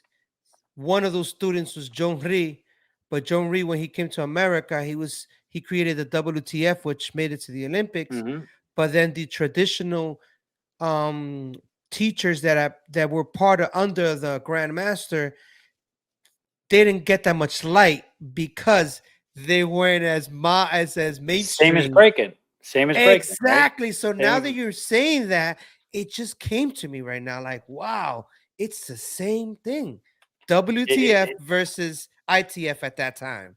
you got this Wow. commercialized thing that's a sport, and taekwondo was obviously more sporty than some of the martial arts, but at its essence it's a very traditional Korean martial art, and there's a lot of art and culture and medicine Oh mixed into man. traditional martial arts. So much um, beautiful history. but if you go to like where I was training, there wasn't any of that. My sensei at the time was he was on the US, not the Olympic team, the Pan American team, and it Oh, was the Pan all, America. Okay, yeah. okay. So my Which teacher they was still fall under WTF because they gotta get correct. their So their it was things. all sport.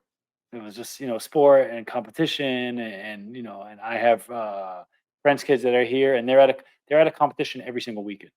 Every single weekend there's a taekwondo competition, right? And now we have that for breaking, right? But in the 90s when we were doing events, there wasn't. There Yeah. wasn't nobody was doing events, right? Like we were the only ones doing them here in Miami and in Florida. And then later on, Ground Zero started doing Hookah Rosamos. Mech started doing Outbreak. These good dudes in Orlando picked up the torch. These guys in Gainesville picked up the torch. So like it was amazing for me to see that scene set in motion. And then obviously not everybody got along, and a lot of those people won't give you your props and try to write you out of history, which is fine. I don't think that's the right thing to do. I mean, I'll always And it's respect. okay because Uh, people are gonna say their history on this show.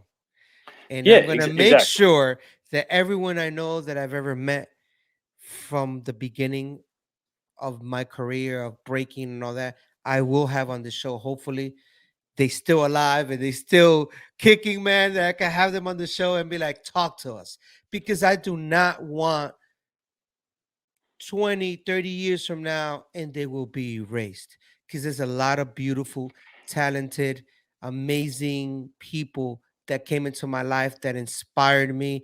You're one of them. Speedy's one of them. Chilsky, Lucky Strike, all of those guys, everyone. Like I cannot. Even if I try to like erase, it's I appreciate what you're doing, and it's an honor to be here on the show. I'm glad. I really appreciate you having me on as a guest. I feel privileged that that anybody cares about us or at all, or even wants to talk or know the history. And as far as people trying to write you out of history, um, I think it's disrespectful and it's unfortunate. But that's always been the way. Because if you go look at ancient Egypt, when one that's dynasty came correct. in, That's they right. erased the last dynasty. They They broke all every the statues, bingo smashed their faces, erase the hieroglyphics. hieroglyphics, gone. They wanted you to be gone. Well, we're Now, fortunate that it's 2023. So yep, much technology, so much videos. Even if you try to erase it, even if it's just a 30-second clip of, let's say, there was no such thing as DJ Trails. And if there's a 30-second clip, it existed. yeah, and So, and and and so that's a problem because, like, if you look at, let's say, there's some of these big sports drinks that sponsor break-in events, right? And if you read the history on their those website, incredible healthy drinks, right? That's another story. Yeah. Yeah. But if you read their history of break-in according to them on their websites, it's distorted and they've intentionally left things out. And the same thing with the people who are doing the Olympics now. They've decided who's in the cool club and they've kind of picked who's going to basically kiss ass and fall in line and take orders. And those are the people that kind of get to ride on that boat, and everybody else gets kind of Hey, blacklisted and left out. But it's not discouraging. Like, we don't take it personal. That's just like we talked about. That's just how it's been since the yeah. beginning of time. You're gonna You keep gotta it moving. That's why I mentioned earlier, even if it doesn't go to the Olympics, we're still gonna be grinding, we're still gonna be working, right. community, culture. Like this is where it all started. Like what later on, it's like a building of one of the skyscrapers in Miami, and they decide to not use cement anymore. Yeah. Let's say the foundation. They decide not to do that anymore. It's I I okay. think I think breaking is what's going to save hip hop culture, to be honest with you, because or preserve it because right, like we talked about rap today, on the culture side, it's still there, but you're not seeing MC battles. You're No. not seeing good rap music being preserved, right? Graffiti's gone its own way, right? It's once again, it's not really part of the culture anymore. It is for us, but they're doing their own gallery shows and they're all kind of stuff like there. But when the history of breaking is talked about, and because it's so exciting, and that's what drew me to breaking, coming from martial arts and everything else. When I saw breaking, I it was the most dynamic and the most exciting thing I had ever seen in my life. When I had seen people like there was you can't compare it to anything. There's nothing that's maybe martial arts, but then I think it brings it to a whole nother level, right? It's even more fun, I think, and more exciting than the martial arts, and there's so much more to it. And it's something that we can take credit for here in America, and that's open to everybody, right? Because even as a martial artist, right, or even in hip hop culture, right, they'll tell you, look at all the debates recently with the rap, like, oh, if you're not black, Latinos aren't part of hip hop, Ah, which God. is right. It's ridiculous, right? And that was one of the things I always liked with the Zulus, and and like I said, when I got involved, like I was, I grew up in Israel and grew up here. They looked at me as a white kid from the suburbs, but I was accepted openly. I was taught. I was mentored. Completely. They're not looking at your skin Nobody. color. It's either you have skills or you didn't, and either you look That's it. cool And and, that's and what I always respectful mention to or people. not. It's all about the skills. It doesn't matter about religion. Doesn't matter how tall or small, you're missing a leg, you're missing an arm, you are vegan, you're not a vegan. Right. None of that matters. It's your skills that matters. So that's what I'm saying. So like with the martial arts, even though you could be right, I'm a doctor of Chinese medicine. I'm I studied kung fu. I've been in my whole life, but I'm not walking around in my gi going to the mall pretending because that's cultural appropriation and it's That's ridiculous. And I'm correct. not gonna, like you can't do that. But with hip hop, you can live it. And I think breaking is what's going to re-educate people, hopefully, about hip hop culture. And maybe going to the Olympics is the best thing that ever happened, because maybe that'll preserve it and save it, and put a new spotlight and a new focus on this thing from the 70s and all the years that we grew up, the golden era. I think the 90s where we grew up, we had the whole culture was like the golden era, right? Just graffiti, hip hop, rap, the turntablism, all that. So hopefully that'll be preserved, and we're keeping the essence of it. And that was one of the big things with Pro-Am. When a lot of these other events were like, screw MCs, screw the turntablism, screw the graffiti. We're gonna just do our breaking battle, and that's it. And it's all competition, and there's no jam, and there's none of these other And elements. there's no We always, building either. There's no yeah, and the ciphers got less ciphers because now when you go to these events, everyone is stretching. People are all over the they're floor. saving their You have moves, and they're yeah, you have a few ciphering, right. but it's not like before, man. You see like 20 crews, each one in different corners stretching and getting ready. And I'm like, Right. all right. That was one of the exciting things for me with the early Pro-Ams, because you would walk into like the gymnasium and there would be 20 circles. And you could walk from circle to circle, and every time you got there, you'd be like, That was "Oh my such a god, these people are yes. crazy! Like, this is the dopest I've ever seen." And you And you don't go to know the what next cipher to circle, jump in because you hear one battling going crazy, and then the other side going, shit, which battle? Yo, Ken Swift is battling came out. Oh shit, on right? this side, yo, freaking Tro is battling, I don't know, Or somebody, you and see then these like Europeans that you'd never heard of or seen, and yeah. But yes. now it's like everybody's got each other on social media, so I think a lot of that pizzazz and a lot of that is lost, right? And people are trying to just it's not the same scene. But it's also it's evolution. So we can't be mad at it. We can't sit around and complain about it. No, no, no. And you're still involved. You're still doing this. Right. Look, we're here. We're talking about hip hop. You could be doing something else with your career and not even mention hip hop Yeah. Well, when we and finish this up, build I your got like business even more. when we finish this, I got probably 2 hours worth of clinical notes from my Look charts at from that. the Look at that. Now, 20 patients I saw on today that. in the acupuncture clinic. Wow. On that note, if you could be remembered for one thing, what would it be? Probably nothing to do with hip hop, to be honest with you. But I go think ahead. I want to hear it. I think like we talked about, I kind of I'm and I never had I think everybody wants to be kind of remembered and treated with respect for their contributions and what they've done. But I was never ultra competitive, or I think super ego driven to be like me. So I'm glad we're documenting this. I think this is great. Like I said, even if it's just for my grandkids, hopefully one day, or whatever it is.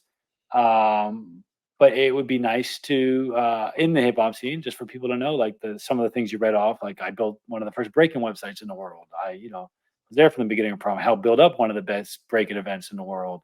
Um, Things like that on the hip hop side now, and that's why I moved my career into medicine. I think helping people with serious pain and chronic illnesses who have been lied to by the medical system, and who have been disrespected by the medical system, and who have been abused by the medical system, find hope and find ways to heal themselves and to fix themselves. And I'm doing that now, and I have uh, overwhelming success. The majority of my patients have very good success. They're super grateful and super appreciative, and we get respect in a clinic as a doctor. Even though some of the Western medical doctors might not agree with what we do, the results speak for themselves. I've cured things that are incurable. I've fixed pain that people were told they needed to do invasive surgeries that might kill them. And we've cleared that up naturally without surgery, without drugs. I've taken people off of drugs and gotten them, prescription drugs, and gotten them healthy when the doctors told them it was impossible. So I think just being able to help people and leave that kind of legacy, I think is more important than me than just being like, I'm a DJ. Not that there's anything wrong with that, and I don't look down on me. And I spent so much of my life in the hip hop scene, and I love it. But I think all of us should strive to do more public service. So, if you're teaching and you're mentoring, I think that's equal to what I'm doing in the clinic, because you're going to take a kid who might have ended up in jail or might have killed somebody else's family, and now he's going to be teaching somebody else's kids, and he's going to be saving lives too. So I think there's value in that. So I think the mentorship and just being a good person and a positive person and not being remembered for somebody who just had, negative shit to say and just pop shit all the time and was hating on people's events or hating on dance styles or whatever, stuff like that. I think leaving just a positive message and being known for helping people, and whether it be through events or medicine or mentoring young dancers, whatever it is. That's beautiful, beautifully said. And it's amazing that you're saying that because you still involve your career in hip hop and mentor kids that they're watching the show and they're like, man, I didn't know in hip hop you could have doctors. Like, you know what I'm saying? We got doctors in the hip hop or in childhood culture. Shout out to childhood culture. Yep. They have doctors, attorneys. They got amazing professionals there. And look at you, you're And doing I your went thing. back And and I went back to school for medical at 34 years old. So you could have there a you go. whole hip hop career, and I was doing the digital media before that, and said, you know what, I'm gonna do something else. And like you said, and still involved. Maybe not at that same level, but I didn't give up. Like my heart is still in the culture, and now I can kind of have that opportunity to I can feed myself and my family, so I'm not worried about scraps or having to That's correct. the other guys throw or stab somebody in the back to get a gig for $50 less. Yeah, you don't need to. And You don't need to. You could teach that to other youngins and b-boys and Bgirls or graffiti writers, DJs, right, whoever's involved, that they could do the same thing. You just said it. At 34 years old, you decided, you know what, I'm gonna change this. I'm gonna do something different. You ended up doing it. You're successful at it. You're still doing it. I'm gonna assume that a couple of years later, you decide to do something else, even in your 40s. Like you probably for say, you know what, I'm sure. gonna I'm do something else. And I just opened up another clinic with my brother, which is a different model. Now we're doing more wow, anti-aging, more stuff like that. I'm writing a book right now on health stuff. I got a couple other look at that. startups that I'm working on. Holistic retreats, like holistic retreats. I've been speaking at psychedelic conferences for mental health. For so there's and So important, man. And I'm gonna tell you, and I'll tell you after we get off the show Mhm. of my experiences with certain psychedelics, and I say very openly because I'm a grown ass man, and I can say that. Mhm. And it has been very successful. Not only myself, certain of my family members, and including my wife, and even certain friends that I know that they struggled with a lot of things, Yep. and it has literally done miracles. And I will not literally turn my back to that side.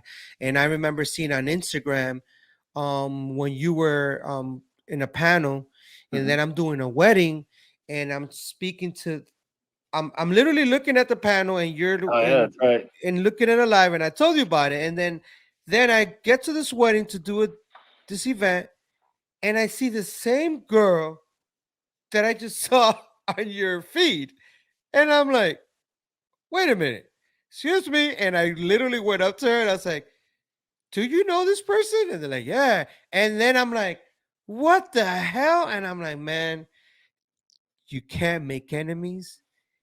You got to be a Mhm. nice person in life because you never know who's around, who you're talking about, that it could just be right next to you. And that right there just I've always known that. I've always known that the world is big but very small in a Don't burn way. bridges. Do not Don't. burn bridges. I Right. am so into do not burn bridges. And that's why I always try to give my respect to everyone fully. We can always talk it out. People don't Yep. understand that. We Right. can always have a conversation and at the end say, you know what? You're right. You know what? I'm wrong. Or they could probably admit they were wrong and I was right. It doesn't matter. The point is the conversation. And And that's people this are is a lacking that. self-development. This is a self-development, and the lack of self-development education and the lack of mental health awareness and the lack of teaching meditation or martial arts and discipline in the public school system is a big part of why we have these mental issues and all the advertising, right? When we were kids, when you and I were growing up, have you ever heard the word anxiety? No. I never heard of it. I There was no know. there was no anxiety, No, right? that So that became a disease to sell drugs. And now I have kids coming into my clinic and they're 6 years old and 8 years old with their parents, and they're telling me they have anxiety. And they're taking, and we had the ADD drugs and all that, which I think is ridiculous. Also, like how I Yeah, they were trying to put me on Ritalin when I was a little kid. I went through all that too. And on the psychedelic end of it, I had some experiences that I think that helped me through depression when I was in high school and as a young kid. I had a big culture shock when I came over here. I came from a farm to the suburbs, and it was a big Wow. culture shock. And I used to fight a lot because I was different. I was different than other kids. Like we didn't, like I came from a different life. So I didn't speak the language, like the whole everything. Yes. So it took me a while to get in, and then came from this lifestyle where everything came from nature to now we're in this rat race, you know. So I think that helped me a lot. And then I gave it up. I didn't think about it for many, many years. But what you cannot deny now, and a lot of people still have this negative mentality on that kind of stuff, like, oh, because the drug war, which has obviously failed, and all that. But the research is what drew me back into speaking on that. The research on psychedelics over the last few years has been so overwhelmingly positive. There's phase 3 clinical trials going on. There's veterans that are getting treated for PTSD with MDMA. There's DMT. Yep. There's trials right now for stroke victims, for patients who've had strokes, and they're Wow. using Okay. DMT to regrow connections in their brain. There's people that are doing mushrooms, and they're getting rid of a lifetime of anxiety, one time, one dose, and a year Yes, later, psilocybin. they're still fine. 1 year later, from one dose, where they've been on medication for 20 years, and the medication doesn't even work, and they have all these side effects for the medications. So you cannot deny those experiences, and you cannot deny all the good high quality clinical trials that are being performed. It's overwhelming, and you keep seeing more and more research, and that's why some of these states are starting to legalize this kind of stuff now and decriminalize it. And I think we'll see more of that in the future. And I'm and I'm so looking forward to that. Because I yeah. remember seeing it on Facebook when you started posting more things of that. I was like, wow, I remember 10, 12 years ago, I was already studying, reading books, documentaries about certain psychedelics for depression and certain But you things. couldn't talk to your parents about it. No, not You at couldn't talk all. to your teachers about it. You couldn't talk to a police No. officer In or fact, somebody in the army I about don't it. even feel comfortable talking about it now. They look at me like, what? What? And I'm like, hey, it's we're going into a new era that, and the thing is, that type of knowledge is old. You know that. Just It's like most of ancient. the bingo. In ancient Eastern ancient medicine that Yeah, people don't Western know about. too, right? I mean, the It is indigenous Western, but it's Americans. mostly Eastern. I feel like. It was so What do you it think? was it was more well documented in the East.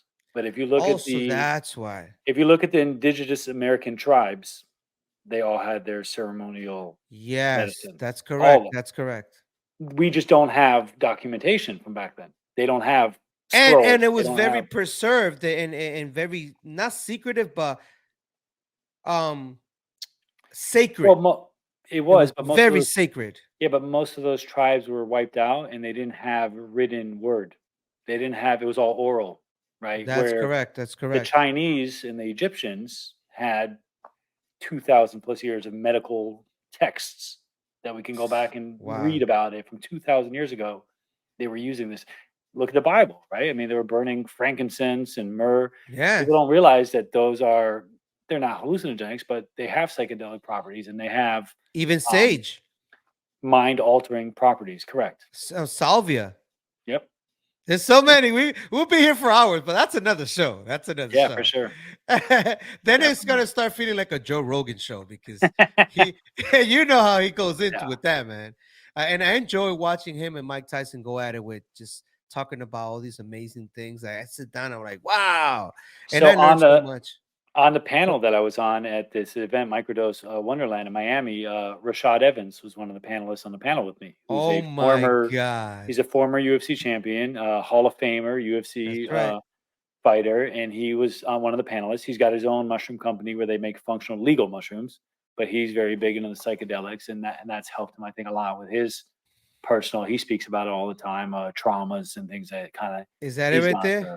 Yeah. There's Rashad right there. Yeah. So that's me speaking, right? I'm talking about reishi mushrooms. And all the way far right there, you got Rashad Evans. So he's an ESPN sportscaster, and still involved in the UFC and in martial arts. And he's got his own mushroom company with a guy who's a what's that? His name's not coming to me right now, but one of his partners was a former NFL quarterback, and another guy that they have their own mushroom company. Amazing, amazing. Well, my brother, we here at the end of the show. It's freaking been such a pleasure. I'm leaving this show so inspired because, man, every time I talk to you, inspire me. There's always something new And you're vice versa. learning. You know what I'm saying? There's always something new that you're learning, something that you come with, and I'm like, man, this is so inspirational. Like, and for kids that are listening to this that are 34 years old, you could go back to school and have an amazing 100%. career. And it's never too late. Even you're 40 or 45. Like, I believe that knowledge is infinite. Like, you could just sit down, educate yourself, read more books. Like, that's one thing that I love doing, reading books. I've always been that person. I mentioned it to some of my friends. They look at me like if I have a third head or something. They're like, "What?" I'm like, I love reading books, man. Like, I learned stuff. I've been reading books for so long. I just love it. And I get into everything just to learn, man. Like, you learn so much. And I know you're probably a book reader too. Like, I know that for a fact. The fact that you're a doctor, like, I imagine the stuff that you had to learn and the And I'm hours. 200 pages into the book I'm writing right now. So, Wow, but amazing. yes, a lot of reading. Nowadays, it's more medical journals and stuff like that that I'm doing more reading than books. I wish I had more free time to do more books, but yes, throughout my life, I was always into reading. Beautiful, beautiful. And that's one of the things I was lucky enough to get inspired. I think my father and my mother were big readers, and their parents kind of my grandparents. My mom's parents were actually in concentration camps in the Holocaust. My grandfather's wife and first child were murdered. My mom's whole Wow. grandparents were murdered. All her cousins were murdered, and they had to start over. My grandfather had to remarry, after and start a whole new life. And that was one of the things they always instilled in us that, like, no matter where you are in life or what happens, if you lose everything, you will never lose your education, right? Wow.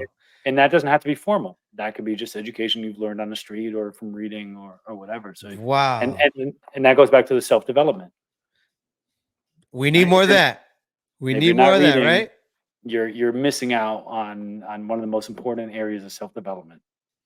Beautiful, beautiful. So, what I'm gonna do, I'm gonna give you your own screen right now, and I want to ask you, what are you up to these days? I want you to tell everybody where they can find you online, connect with you, and the fact that you're a doctor and you do so many amazing things. I want you to just take your time and give your shout outs, all that good stuff. Take it away, my brother. Perfect. So yeah, nowadays I'm in a clinic most of the time. I have two medical practices in South Florida.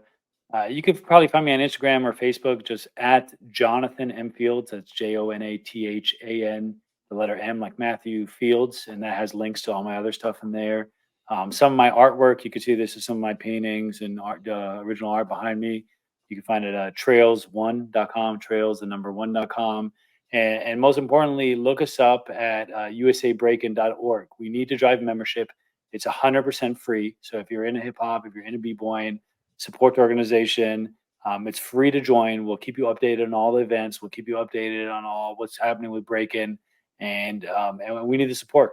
We need members. So yeah, find me at Jonathan M Fields. That has all my links to the medical stuff, all my art stuff. Is at Trails One and usabreakin.org. That's Breakin without the G at the end. So USA breakin.org. Awesome. Any shout outs? Yeah, shout outs to everybody, man. All, like I said, my mentors, everybody in the hip hop culture. Shout out to Flash for doing this great show. Um, there's too many. There's too many shout outs. Like I said, I'll shout out Speedy Legs for sucking me into this hip hop culture thing, and Immortal for kind of being there with me throughout all these years. But there's way too many. I think we shouted out some of the guys that Yes, are some of my definitely, mentors. definitely.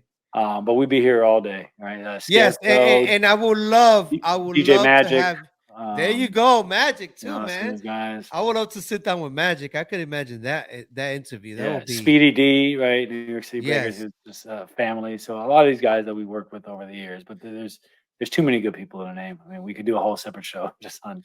Yes, and I showing would love all to the people have we a work part with. two, and you can really break down like more on the medicine side, because this is the thing. I don't want to make this show just it is the culture, but when I say the culture, that doesn't mean you can't talk about like self-development, you know, how to write a Well, contract. that's element number 5, right? So There you go. that is the culture. That's It is not part of it. separate It from is the part culture. of it.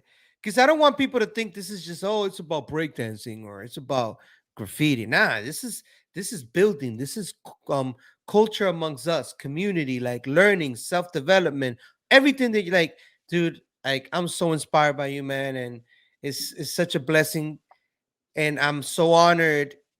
I don't even have words of knowing like what to kind of express of the feeling, but I really thank you for this, taking the time. I know everybody's busy in life doing their own thing, but you taking the time, that means a lot to me. And we're gonna take it from here, man, and we're gonna do great things, and we're gonna continue working with each other because we've known each other for so long. But ladies and gentlemen, I go by the name of Flashback. This is Flash Talks, history worth listening to. We got Dr. Jonathan Fields, aka DJ Trails, and stay behind in the studio. But ladies and gentlemen, have a good night. God bless everyone. Peace, y'all.